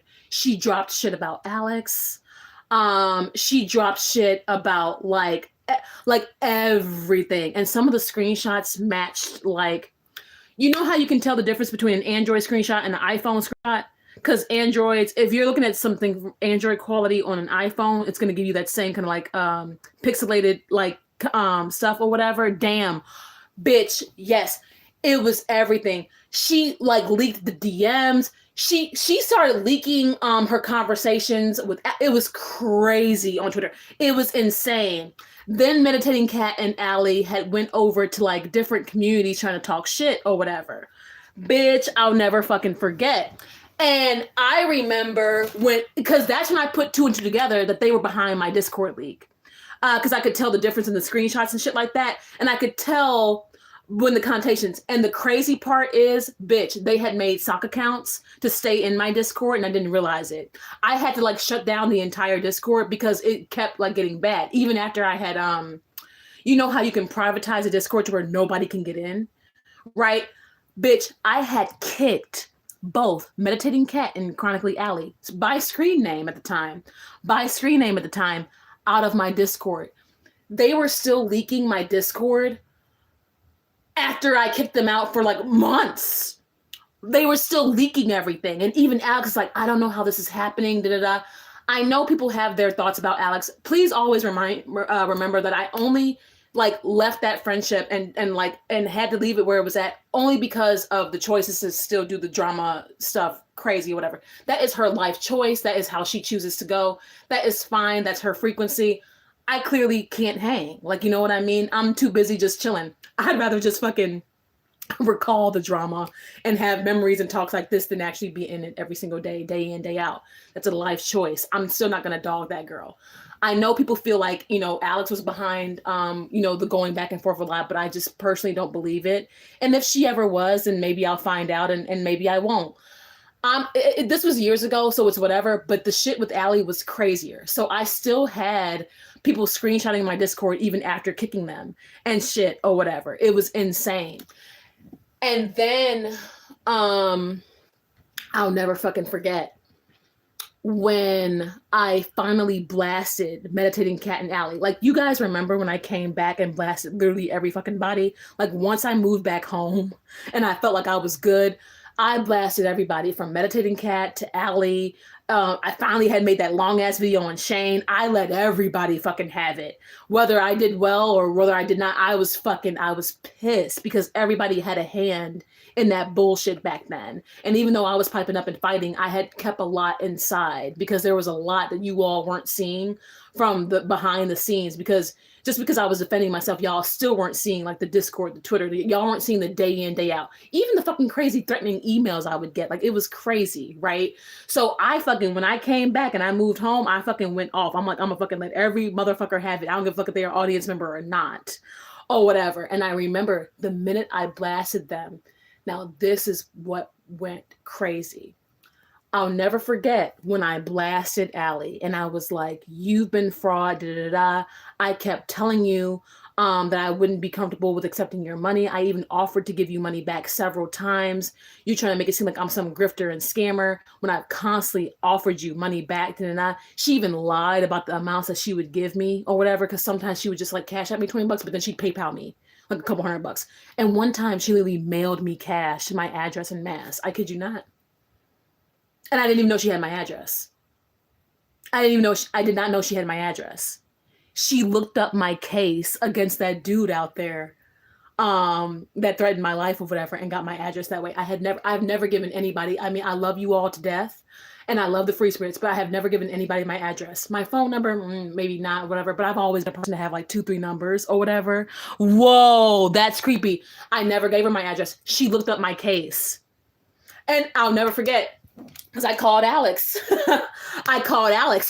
Because whenever, like, Alex was like such an ace back then that anytime anything fucking went down, I hit up Alex. That's why Alex had so many fucking receipts on every fucking thing, because it was that crazy.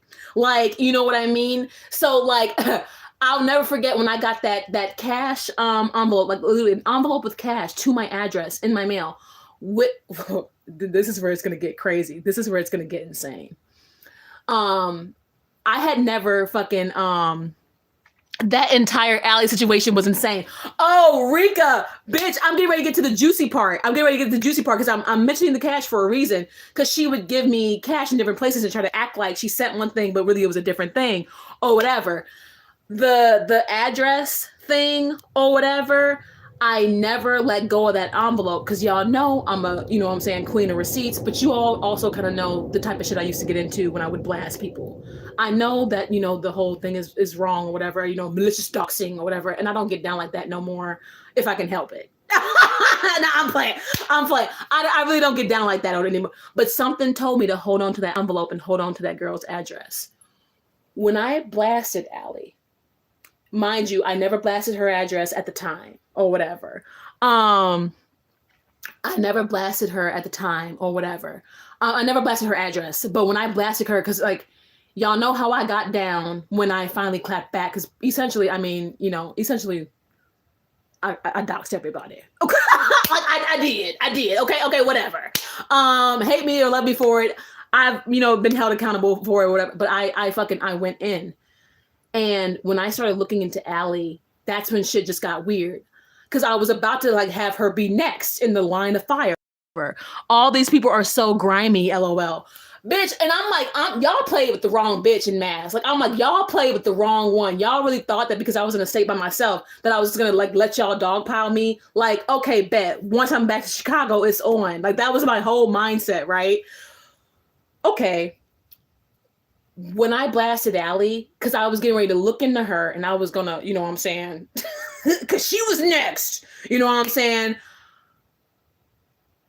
Bitch.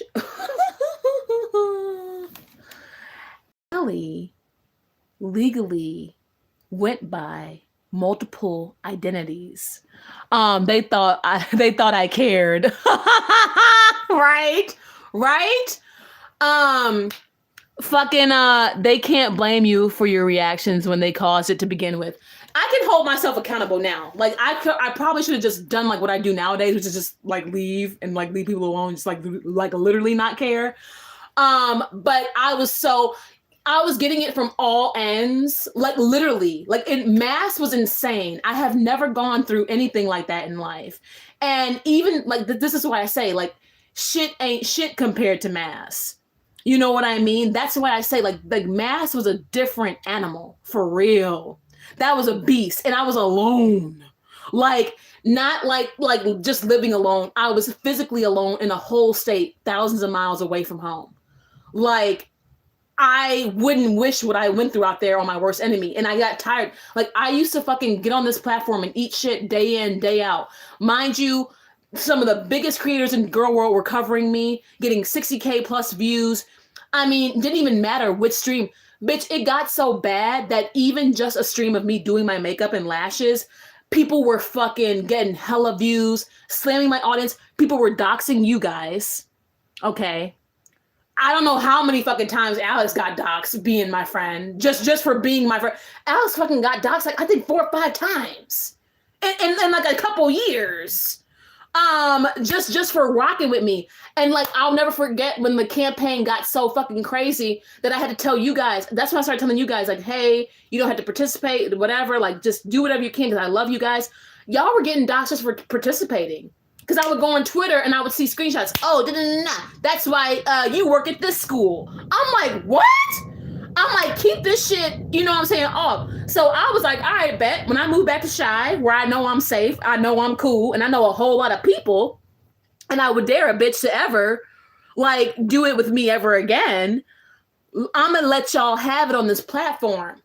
But with Allie, it got so weird. So I was, in my fucking rapid fire thing where I was like letting everybody have it and I didn't care, you know what I'm saying? And, some of the information that I found out about motherfuckers, I realized that they really weren't wasting my time, especially one of those bigger channels that used to cover me.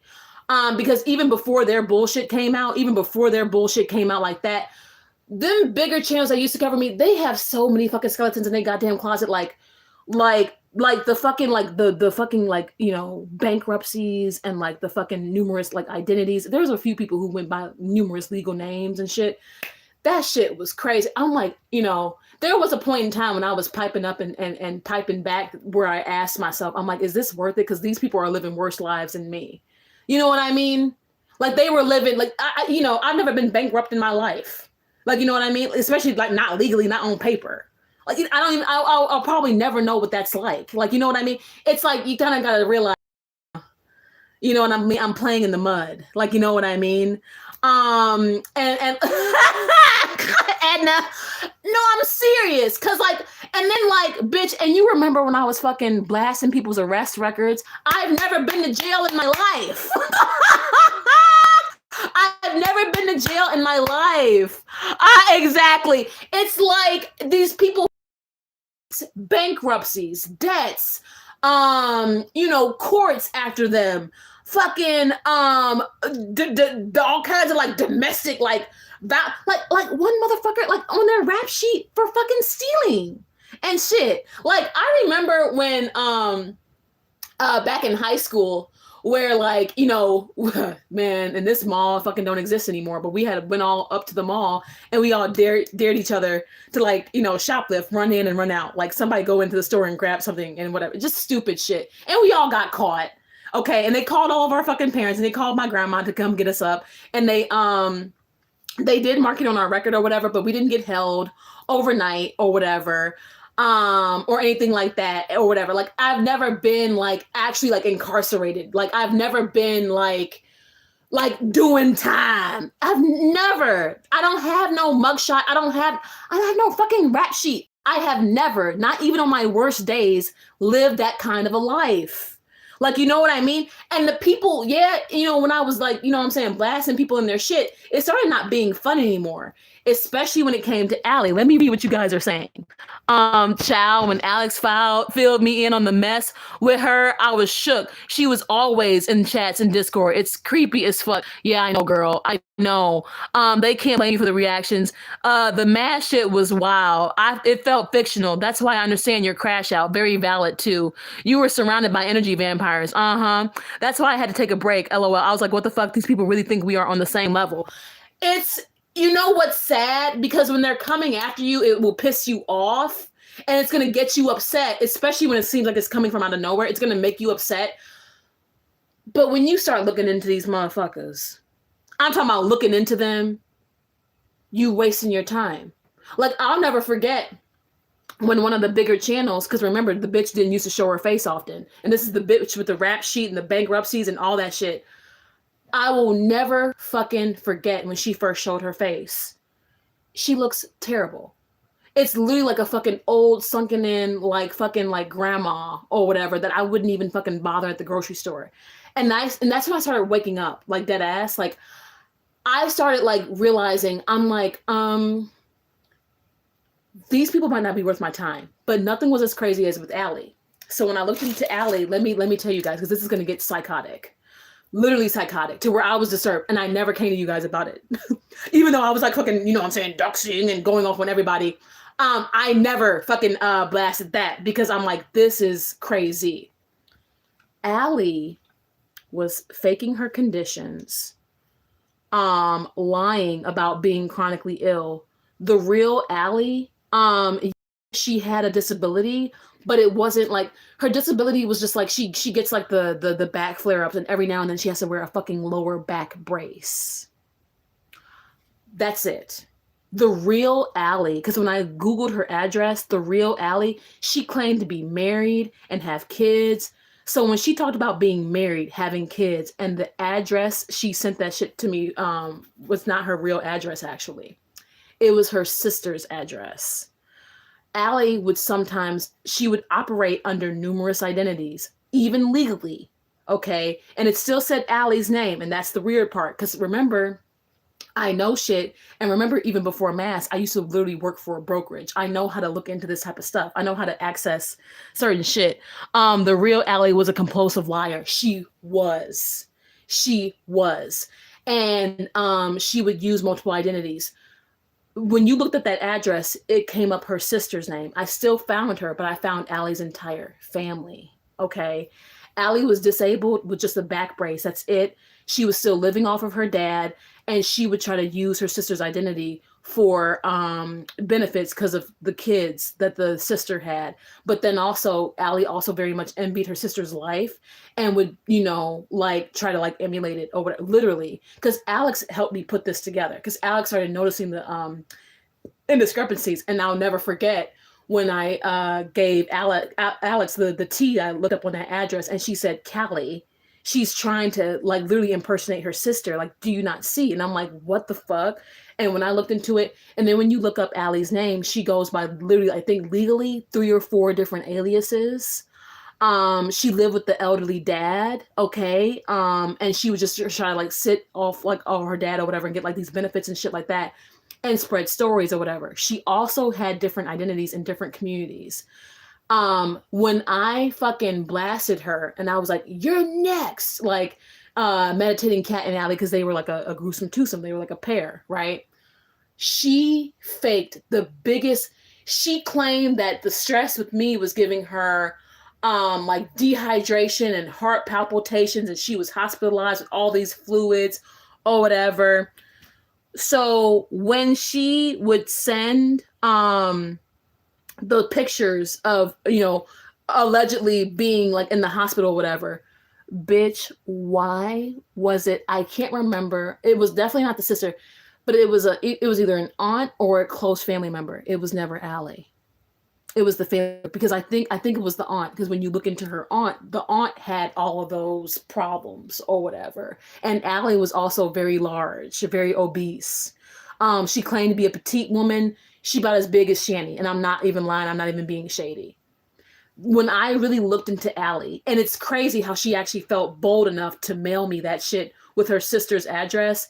And like, I mean, girl, you open yourself up. I mean, shit, at least in Mass, I lived alone. You know what I mean? I've never allowed this shit to like touch like my people or whatever, or at least to the best of my ability, or whatever. All I had to do was like look into that address and all that, and I saw the elderly aunt. So when they would go and visit, like the aunt or that close family member, I just forget if it was an aunt or not. That's the only thing I forget.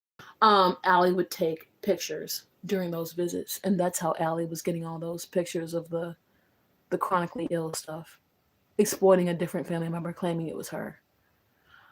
I have never, ever in life dealt with anyone like that. And like, I didn't even, it's so, and you know what, to be honest, you guys, it's kind of like ironic, right? Like, it's kind of ironic because, and that's what I experienced, okay? Mind you, it's like, even though I came back home and I wanted to like serve everybody, the same medicine that they gave to me, right? And I was like, I don't care who I fucking like and blast or whatever. I was like in such a crazy mindset that I just wanted like literally like revenge, honestly. But it's kind of crazy, the order of things. One thing, it was one thing about Shane and his aunt and his family and stuff, right? Like, all that shit. Yeah, I blasted all of that, whatever. Okay, on to the next. Then the few creators or whatever. And I started by smaller creators to bigger. Okay, some creators, I just found out their name or whatever, their first name. And then I would just like, drop it or whatever. And, little shit about, their lives or whatever. And I would just drop it or whatever. When I started digging into them bigger creators and I started seeing their goddamn rap sheets, their bankruptcies, their bullshit, their crimes, their fucking debts, their fucking... And I was like, this is insane. But I still would blast it. It's almost like it got worse. And then Allie was like the icing on the cake. Even worse than those bigger channels. And I felt that energy too, low key. I felt myself digging into like a deeper hole that was unnecessary.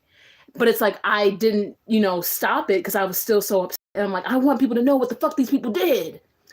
But it's like, shitty people do shitty things, and it's not it's not an excuse or whatever. But I now know, especially, with everything that I've overcome or whatever and moved through recently, I now know and I see when you got somebody going out their way to fucking hurt you, you got somebody going out their way to do the most, to spread a narrative on you, them simply doing that is enough. And I know like nowadays it probably sounds crazy or whatever, and yeah, whatever mindset and stuff like that now, but it's enough, because to be honest, ain't nobody ever tried to come for me. Ain't nobody, and I'm talking about to this day, right now in this moment, ain't nobody ever tried to come for me, drag me down or whatever, that I was doing better than, that I was not doing better than, in some way, shape or form. You know what I mean? And that's why people act up. Like, if they have to work to tear you down and shit or whatever, hey, mamita, hey, look, if they have to work to tear you down and shit, they already perceive you as above and they want to smear you. Like, you know what I mean? You say 100. I had to learn this because you guys know. And that's why, like, now, like, nowadays, like, I mean, y'all just heard about all that shit in Mass. And isn't it ironic how the more I started digging in on these people, the worse it got. And the more skeletons they actually had in their closet. And then Allie exploiting other people's illnesses and shit and doing all of that. Like, that was like her own family, bro. Not Bruh, you could have at least like, I mean, because some people do this. They'll like Google image search. They'll like Google image search some like fucking like sick people or whatever and say, oh, this is me, right? Her own family, bro. So when she's going and checking in on the aunt with her family, she's taking pictures of the aunt all hooked up and casted up, that bullshit, saying, oh, this is me. This is me. And the aunt, the aunt probably don't know that she in there taking pictures and shit like that. When I found all this shit out about Allie, I was like, what the fuck? And she was the craziest. She was crazy. Girl, I was watching G-Man's live where he's looking for Shanny. Girl, I've been watching that shit too. Girl, we talk about some of everything in this live stream. That's so sad. Bro, like Allie was actively exploiting her entire family, trying to take her sister's identity, exploiting the aunt's fucking illness, living off the fucking elderly dad, doing all this bullshit on the internet, and niggas wanted to come for me. You know what I mean? Like disturbing sad. Girl. And I was like, what? And that's why, like, that's exactly why I have the type of mindset. I mean, of course, becoming a mommy and all that stuff has just changed or whatever, but that's exactly why I have the kind of mindset I do now. I just don't. Like, okay, yeah, I can get on here and give you guys receipts and rundowns or whatever. And I just pray to God that timeline is over because I don't have an interest anymore. I really was trying to hang up my hat. And now that I live, the life I live now, I'm cool. I'm really chilling.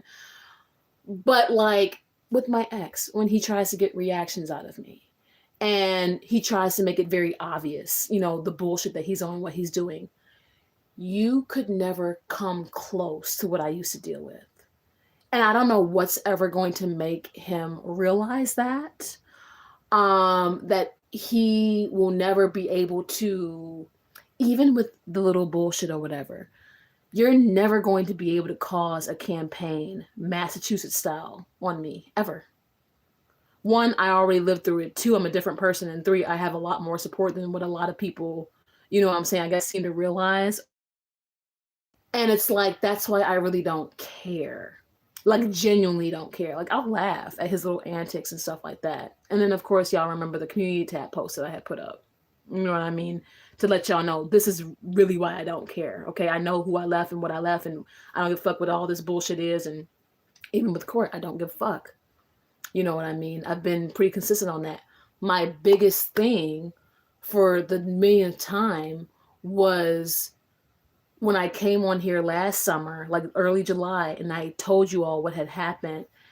And I wanted this platform to know about what happened when my baby, was withheld and what was actually going down at the time in this case, especially with knowledge of the guardian at the time, perceivably watching or not. But now that I feel like I'm beyond past that and I don't really care anymore because there's nothing really, court's probably going to drag out. It's annoying, but there's nothing. I was excited that one time thinking that it would end, but even with that, nothing can ever get that bad ever again. You know what I mean? And I know that now. And I'm not worried about it. And thankfully, just like how my man was there for me when I went through like my postpartum bleeding and like all that shit or whatever. And I was dealing with them fevers and shit or whatever. Now it's like being with somebody who actually loves me and cares about me. Like, now that I actually have somebody in my corner and I don't have to be afraid if anything happens to me or whatever about myself anymore, I'm cool. You know what I mean?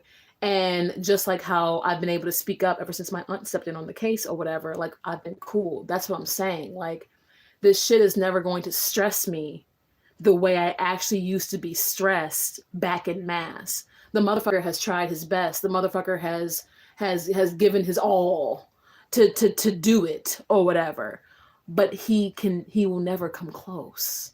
Not even trying to tether me through the baby. You think you're gonna fucking you think you're gonna fucking like my son is so attached to me. He loves mommy so much. He has fun over here so much with his butts. You really think that you're gonna sever the bond between my child and I with all this stupid ass antics and acting up at every single exchange? You don't think that kids see through that shit? It's the most saddest, pathetic thing ever. Like, you know what I mean? But it's like, this is why I handled everything. I mean, even in addition to the mindset stuff, but this is why I handled everything the way I have. The motherfucker will never come close to what I went through in mass. I was battling like at least 10 plus motherfuckers a day coming at me from all angles. I was in court. I was on my public platform, Discord, Twitter, da da da da da da da. Okay, you are just one angry motherfucker with a court case trying to feel important. And even with that, time goes on and kids grow up and they learn the truth and they see through it all. What do I have to be bothered for? Like, you know what I mean? Especially when I still like see my baby every single week or whatever. That shit was rectified, whatever. And no, I do not want sole custody. People need to quit tripping about that because I have reasons for that. You know what I mean? No. Because doing the shared custody and rights or doing these exchange schedules or whatever it is, or the extended holidays or whatever this is better when dealing with a person like that. You let them. You simply let them. You're not about to get me all out my goddamn nervous system. You're not worth it. And so it's like when I talk about the experiences and shit in mass and I'm able to reflect with you guys nowadays and I'm able to give you all the insight or whatever, I went through real shit. And the thing about it in mass, I was physically alone. Like, even though, like, yeah, Massam lived like 20, 30 minutes away, I wasn't seeing her that often. It's not like I could afford Ubers like crazy at the time. You know what I mean? And then Alex, you know, she's, you know, was always like a long distance friend. No shade to the friendship at all. But, you know, the most I would have sometimes with Alex is like a video chat here and there or whatever. But mostly me and her would just talk on the phone or text or voice clip. Like, you know what I mean? I know what it's like to dead ass be alone with nobody, like, and being attacked 24/7. And like, I know what it's like real life to live a fucking waking nightmare. Like, Massachusetts felt like the craziest prison, even after I had redid my home and everything like that. Like, Mass felt like a nightmare that I just could not make stop. Like, literally. Even when my family surprised me with the plane tickets home for the holidays, bitch, that was a surprise. I didn't know it was coming. I didn't know it was coming to like around Thanksgiving. I didn't know it was coming. I went that whole year of 2022 not knowing. I could not tell y'all. I wanted to move home, but remember, I didn't want to break my lease. And I was homesick. Remember when I used to cry to you guys on my member streams about missing home? You know what I mean? You guys, I didn't fucking know. Mass was something like, it was like this big thing. And I didn't know how to make any of it stop. And even when I was piping up and fighting back, I couldn't fight up like, or pipe up like how at the time I thought I could or wanted to, because I wasn't safe. Like, you know what I'm saying? I'm in court with a motherfucker who threatened my life and all this shit. I'm fucking battling these goddamn criminal charges and shit. And I'm in and out of court every single week for that bullshit. And that case was moving fast. But then this, I could not pipe up the way I really wanted to. And people were covering that case while it was open. People were covering it while it was open. I could only speak up ever so much. I had to be very careful. Because remember, when you're processing with an order of protection, y'all can't have contact. That means even mentioning people indirectly. That motherfucker broke that goddamn order of protection and shit.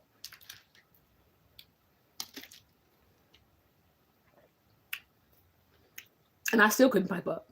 That's why the minute I moved home, I said, fuck all. And I dropped everything on my terms. And I did everything I did because at least it was on my fucking terms.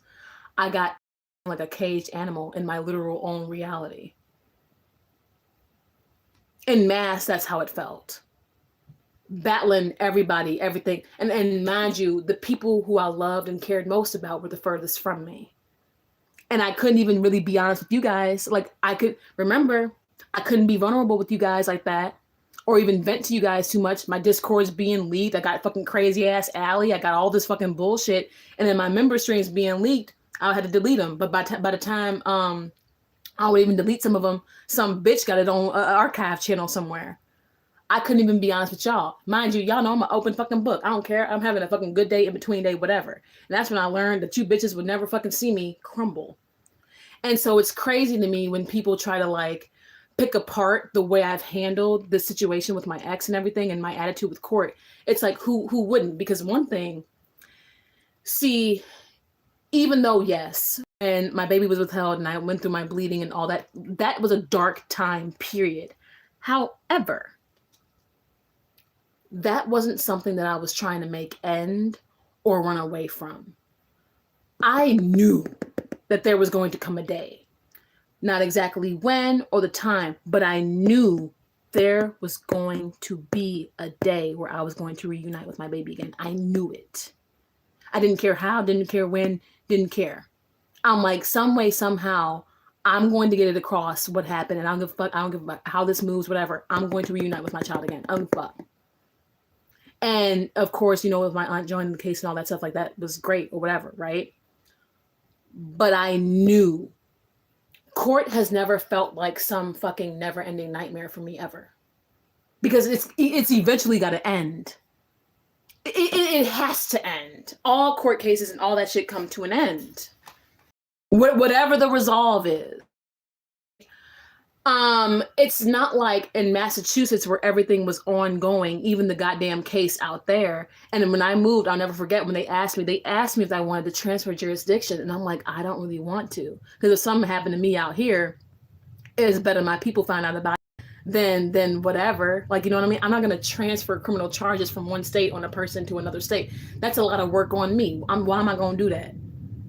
I'm like, no, I don't really want to carry that over. I didn't want to do that. That to me seemed like a fucking waste of time. I'm like, well, I could just pipe up. I could just drop everything, pipe up on the internet and fucking have my little fun with it. You know what I mean? Because yeah, I did. As a shocker to the internet, I did. When I dropped the fucking criminal charges against that guy or whatever, I did. I hit him up about Shane and told him to go do his thing. Because I wanted to fucking terrify Shane the way I was terrified. No, that was not correct. No, that was not the right thing to do. But I wanted to show, I'm like, all right, bet. Y'all got me sounding like some crazy person. Y'all want to make me out to be this unhinged bitch. I'm about to fucking blast everybody. I'm about to team up with the worst dude just for my own entertainment. And then I'm going to fucking say, fuck y'all and walk away. Since I was such a bad person, right? I was such a bad person. I'm like, I'm going to show y'all what bad look like. I'm going to show it to you. Right. But it's crazy to me how sometimes people try to recreate storms in your life because they know that you've been through a lot or whatever. But it's like when somebody goes through that level of shit alone or whatever, you say, and then you know that I did that. And I don't lie about it because I don't need to. I don't lie. That's the thing. I tell you guys good, bad, ugly. I'm not saying that you guys have to agree or support. I know that everything that I did, rebelling or whatever, was wrong.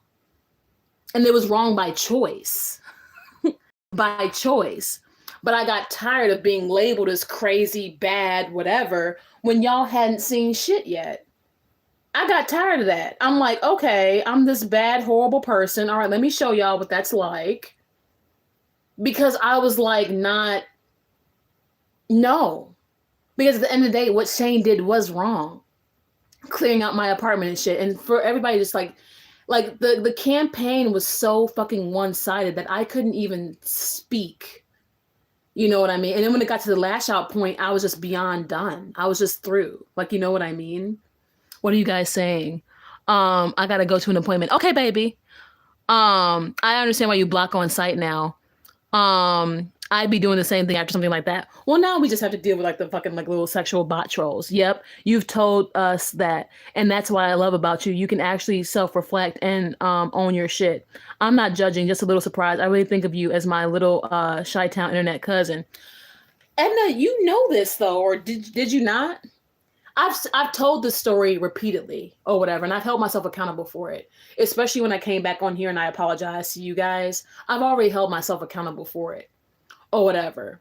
You know what I mean? It's one thing to do things intentionally and try to like run from it and like lie about it and like dodge around it. Like that's shady. But it's another thing like, yep, I did that shit. I learned from that shit, but I still did that shit though.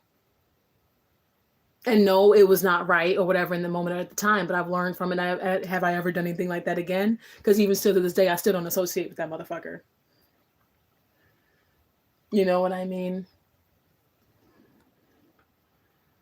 I wasn't even listening. Sorry, I was brushing my teeth. Oh, okay. Well, yeah, I've told that story before because I came on and I told y'all all that before or whatever. But like, yeah, I fucking, I did that. You know what I mean? I did that. And nowadays, like obviously, I would never associate with that dude or whatever because like he's really unhinged. And it's crazy because once he got done making his videos on Shane and all that and doing what he did, you know, whatever, I dipped out and I was like, yeah, I'm straight. I'm cool. Bye. You know what I mean? No worries. I'm just chilling. I have a motorized toothbrush. Oh, okay. It was buzzing. Okay. Yeah, I did.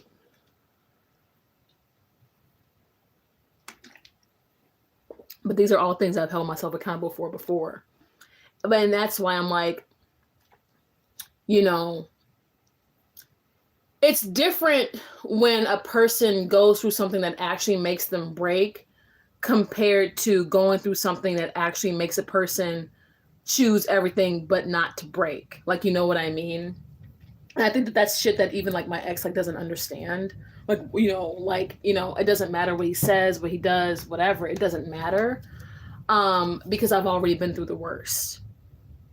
And just like with everything else, like I knew that would come to an end. I still don't magnify this as bad as Mass because one, to be honest, like in Massachusetts, like, okay, you got to think about it. In Mass, I was dealing with everything from all ends. I had people playing both sides of the fence. My Discords were being leaked. Shane was kind of like throwing shade during the campaign, but it was mainly like his aunt keeping up a lot of mess at that time and just really doing a lot of back and forth, even with my member streams, even after I had kicked her ass out. Like it was crazy. I was in court, you know, pressing charges against, you know, that guy or whatever at the time. You know, I did the crisis stream. And then I had ran into financial issues because my channel was like rapidly tanking.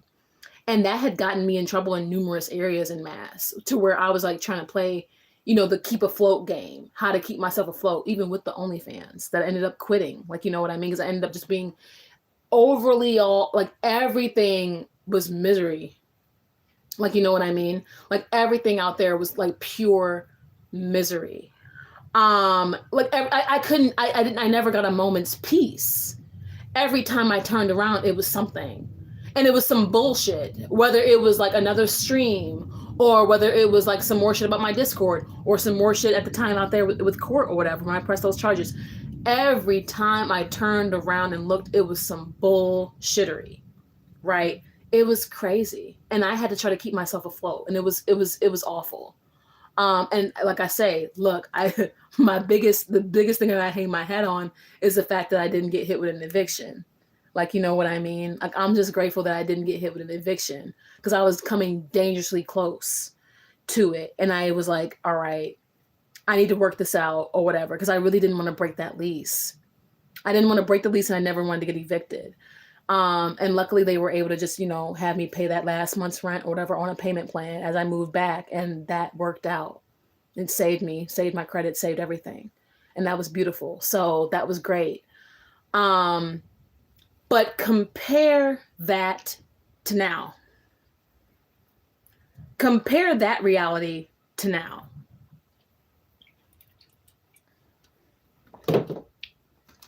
All I have right now is a ex who spirals at exchanges every now and then and is trying to like tether me and try to feel important or whatever through court because, you know, whatever. That's amazing. That's cute. You can enjoy that, right? I still see my baby every single week with the consecutive overnights, right? I still reunited with my baby after everything, right? Even though I was pro se and all the bullshit happened, luckily I thank God that my aunt stepped in because no, I can't afford one of those big crazy attorneys right now that cost like $1,000 like what a day or some fuck shit. No, I cannot afford that right now. That's insane, right? Plus with me being back in school, me getting into school was like $1,000. So like, why the fuck would I, you know what I mean? Do that. However, I'm a new homeowner for the simple fact that I moved up in this house and I minded my divine business. And I still took care of this home and my family the way I knew I probably should have, because I didn't want us to give up on this home. And my father, as a huge thank you, transferred his heirship to me. And now I'm going through the process of like having our names like or my name on the deed with my other family members.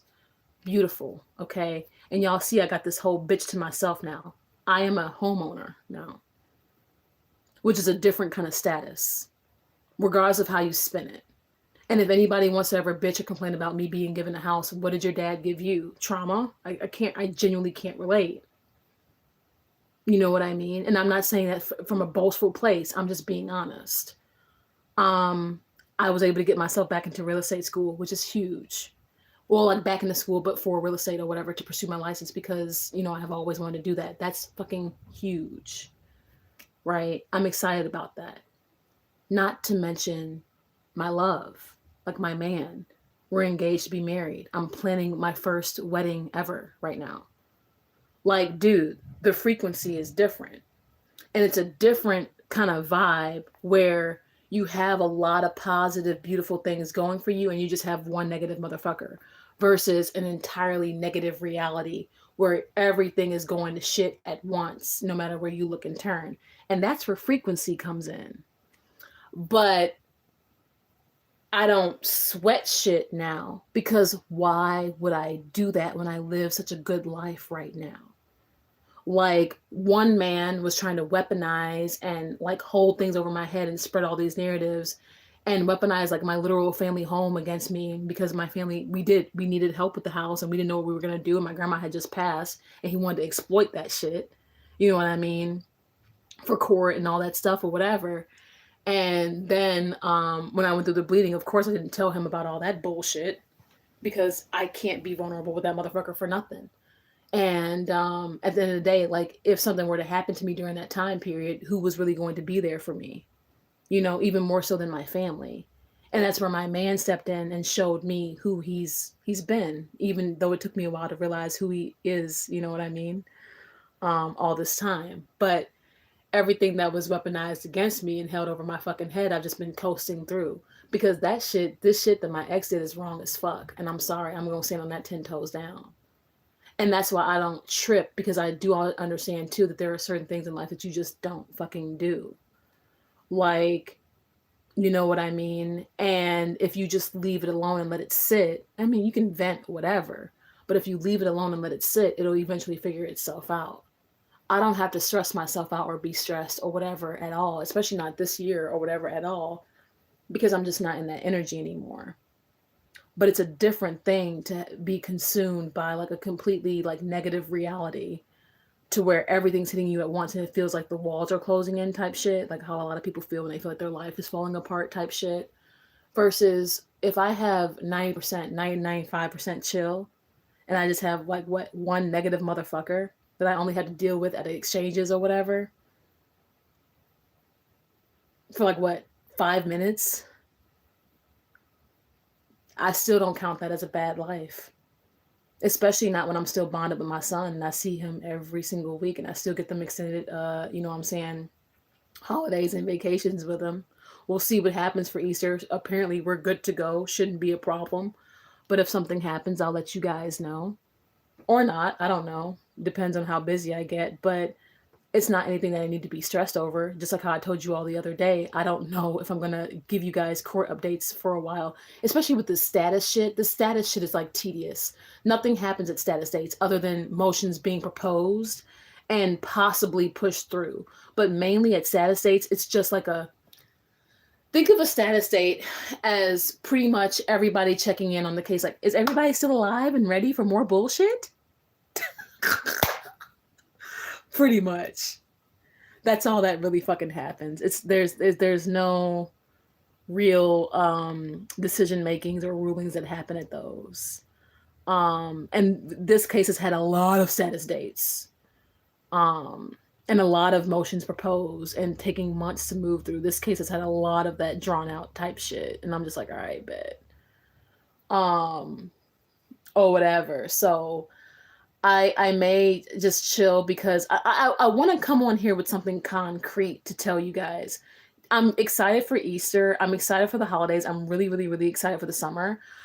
But like, I don't know if I want to take you all through the emotional roller coaster of court, especially when it doesn't need to be that, especially when it's still very drawn out.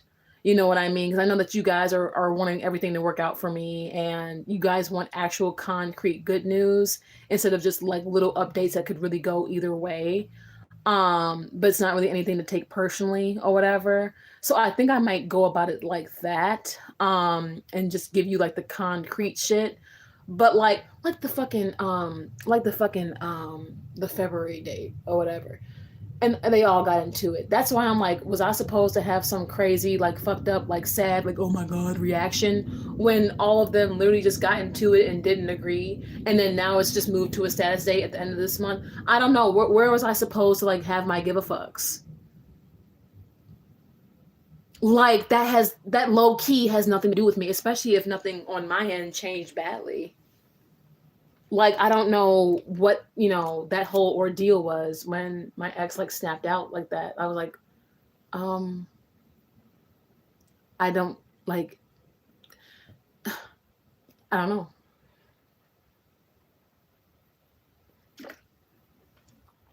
Oh, what that even means. I'm working on my shadow side. Oh, you're working on your darker side, trying to balance it out. It'll happen, and it'll serve you some good when you do it.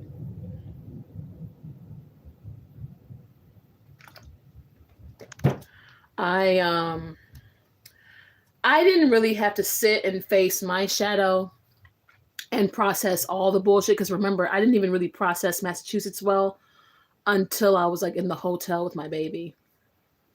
Because that's when I told you I really locked in with mindset and moving forward and just like rebuilding and stuff in life. But I always knew I wanted to be a better mom. And if it's one thing I knew when I left, I was like, I got to give my kid a better example, because me being in the environment with my ex is never going to work. I mean, he's shown that even at exchanges or whatever. So it's like, that's just not going to be a thing ever. Like, you know what I mean? I don't know. And it's sad because I don't know if this is going to ever really be a positive experience for Puppy when it comes to even my ex and I exchanging him. And that's what worries me. And I try not to get too stressed about it, because it's like, okay, it's one thing if one parent is like making digs and starting all this bullshit and acting out even in front of the child. And it's another thing if the other parent remains steady and is just like focused and kind of blocks and tunes all that out. But it's just like either way, the kid is going to grow up and notice it. Like, you know what I mean? So it's like, it concerns me, but it just makes me just settle more into my life as we speak, right? But I faced my shadow side and I really processed that. Like, and that's when I really like reflected, like, okay, even though like, I'm saying nowadays we just joke about the malicious doxing stuff. And yeah, I did come close to having a bit of a moment with Kyla, because I was like, bruh, do I have to let her have it the way I used to let motherfuckers have it? But I swear it was probably God, honestly. Because what are the odds that the day that I was going to blast Kyla, and I told you all, I'm like, I'm about to blast this bitch. I dropped hints because y'all know, I at least let y'all know. Because I like to give my audience a choice. Y'all don't have to support me in everything I do. Y'all don't, especially if I know it's like, what I'm saying, going to cross some lines. You know what I mean? I'm not that crazy. If I'm about to be on dirt, I like to let y'all know, hey, y'all, I'm about to be on dirt. So y'all don't have to worry about the backlash or whatever, because I can take it. But like, that's also crazy too, right? When you think about it, like, wasn't it so insane how I came on here like that day and I told you all, I'm like, I'm about to blast Kai. I'm about to let this bitch have it. And like, what, the very next day she leaves that incoherent comment that I could barely comprehend. And that woke my ass up. To like not even be that bent. Like, yeah, she did a lot of shit. She had her hand in the pot too. But the bitch can't even formulate a sentence. like, And here I was folding laundry and like tidying my house. Like, you know what I mean? Like, it was completely different. Like vibe check type shit. Like, I was like, wait. Because even when I get mad, and that's the thing, it's like, because nowadays when I get mad and I get upset, I actually give myself time to process. And I used to not do that. You know what I'm saying? I used to kind of like, you know, especially when I felt like valid or whatever, and I would get mad and upset, I would let a motherfucker have it. Like, I don't care. Nowadays, I process and I sit with it and I analyze and I take my time. Because even when I get upset and when I get mad, it's so crazy. Like, even with this whole like court shit with like Kai and like my ex and like all that stuff or whatever. Wow, that's so sad. Yeah, girl, it is. But like fucking my favorite part of this whole entire like saga with them or whatever, to be honest, has been observing and just sitting back and letting them say and do whatever they say and do. And even though they may say or do little shit, the behavior speaks a lot for itself. Like, I love low-key being in observer mode. It's crazy. Like, I'm like, nowadays, instead of like popping off, because yeah, motherfuckers are wrong, but that's what they intended, right? I swear, and it's been serving me the most. Like, this has been serving me the most lately, just sitting back and like analyzing. Like, it's so crazy, and, you know, like how we caught that shit in real time. Drama Llama has the archives of those streams too, if you ever want them or whatever. But it's so crazy how in real time, when I read her comment out to you guys, I realized I'm like, I am dealing with someone who's not even coherent. Me blasting her, me giving her the FFG treatment would make me worse than her. Would not only stoop me down to her level, but like, because I'm crossing lines and boundaries, and you know what I'm saying, I'm you know what I'm saying, about to be on bullshit. And it's like, that's why I literally, like, I was like, I don't argue with crackheads, because it's like, and then knowing what I knew of her from when I lived with her, like knowing what I knew, and I'm like, so that lifestyle is still tearing your ass up then. Because if you're popping off, mind you, she created a new account and left that comment. If you gotta fucking create an alt account just to leave a comment because I already have your other main account blocked, you're pressed, like you're spiraling in your fucking reality. You're pressed. Even yet and still after going off about me last summer. Right? And I was like, oh, dude, this ain't worth my time. I was like, I will always try to help you walk back when I see you dipping your toes in that messy. Oh, Brooklyn, I know you were like the main one.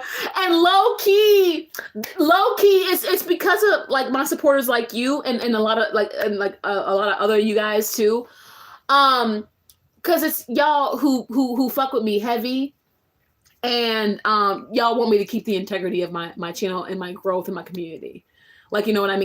Far, especially from all that bullshit from years ago. I really have. Because now I just chill and I enjoy my Starbucks and I kiki and I live a very relaxed life. And I'm blessed for it. But like, you were trying to, because you were like, girl, like, okay, but just remember, da, da, da. And that's why I say, like, I think it's so weird. Because I like the day before I saw her comment, Brooklyn, I'm telling you, because I was even venting to my man about it. I'm like, bro, I'm about to let this bitch have it. Like, because you guys saw on that one stream where he, because my man saw, like, this is what kind of irritates me, because even though he never met Kai like directly, I would be on the phone with him. Mind you, we had our first date when I was like over there, right? And so I would be on the phone with him. Like when she would be crazy, going off, saying all her bullshit, I would just call my friends and have them listen to her. I would just call my people and be like, hey, listen to this bitch. You know what I'm saying? Listen to this bitch. Like, that's the type of person I am. Motherfuckers want to go off on me and be all cray. That's how I got all that shit on my ex. The motherfucker would just be going off. And like, not even realizing I'm getting quiet. Bro, I'm either recording you or I'm telling on you. But seriously, my man heard all that shit. And like, y'all saw that one stream when me and him were on here. And like all those PayPals I had given Kai, and she wants to act like me living with her for 2 months was like a fucking God's gift. When I was already putting food and groceries in her house and trying my best to put on the way I could at that moment in time. Are you kidding me? 2 months? And I bailed her out the entire friendship.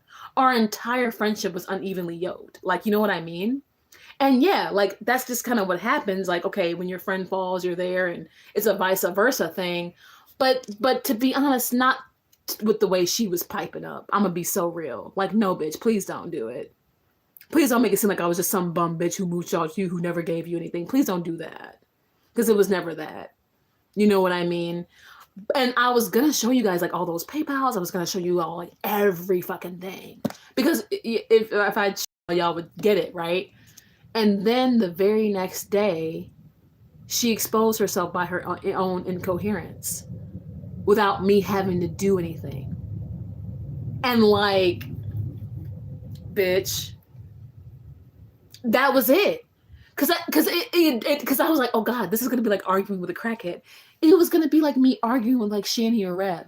And you know it's crazy work. Because I used to argue with Shanny back in the day, back when I, you know what I'm saying, reported her platforms and shit. Like, the greatest thing that I've learned is how to sit back, observe, and let motherfuckers expose themselves. Because while they think that they're hurting me, while they think that they're trying to trigger me, you're showing me more and more of who you are. I mean, yeah, I don't really need the reminder of how shitty you are, but you're showing me, you're just making it solid. I don't fuck with you no more. And that's what's crazy. Like, when you don't react and when you don't engage, it is kind of crazy how they act worse. That's the real crazy part.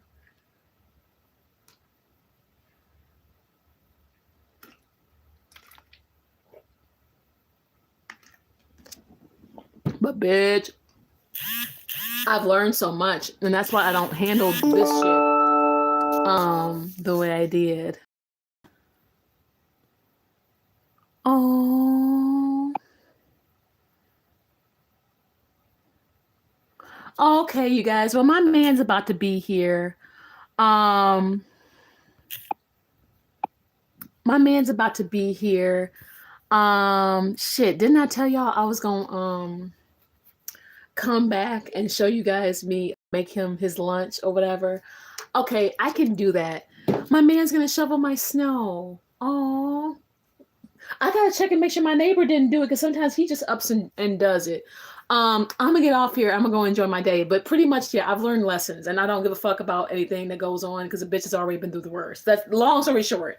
Shanny and Rev are also still trash.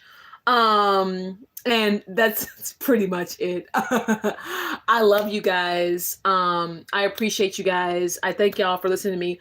I'm so happy I was finally able to give y'all that tea about Allie and everything. I never told y'all about her ever, because I was shook. I didn't even know how to bring that to the internet. When I found that shit out about her, I was like, you know what? I'm cool as fuck. Because how do I bring that up, right? Like, and I wasn't gonna like fucking blast that, because that's like a fucking tragedy. Her family needs a fucking protective order or something.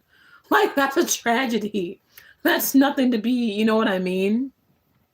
I love you guys. Y'all take it easy, and I'll pop back on and I'll show you guys how I make my man's lunch or whatever.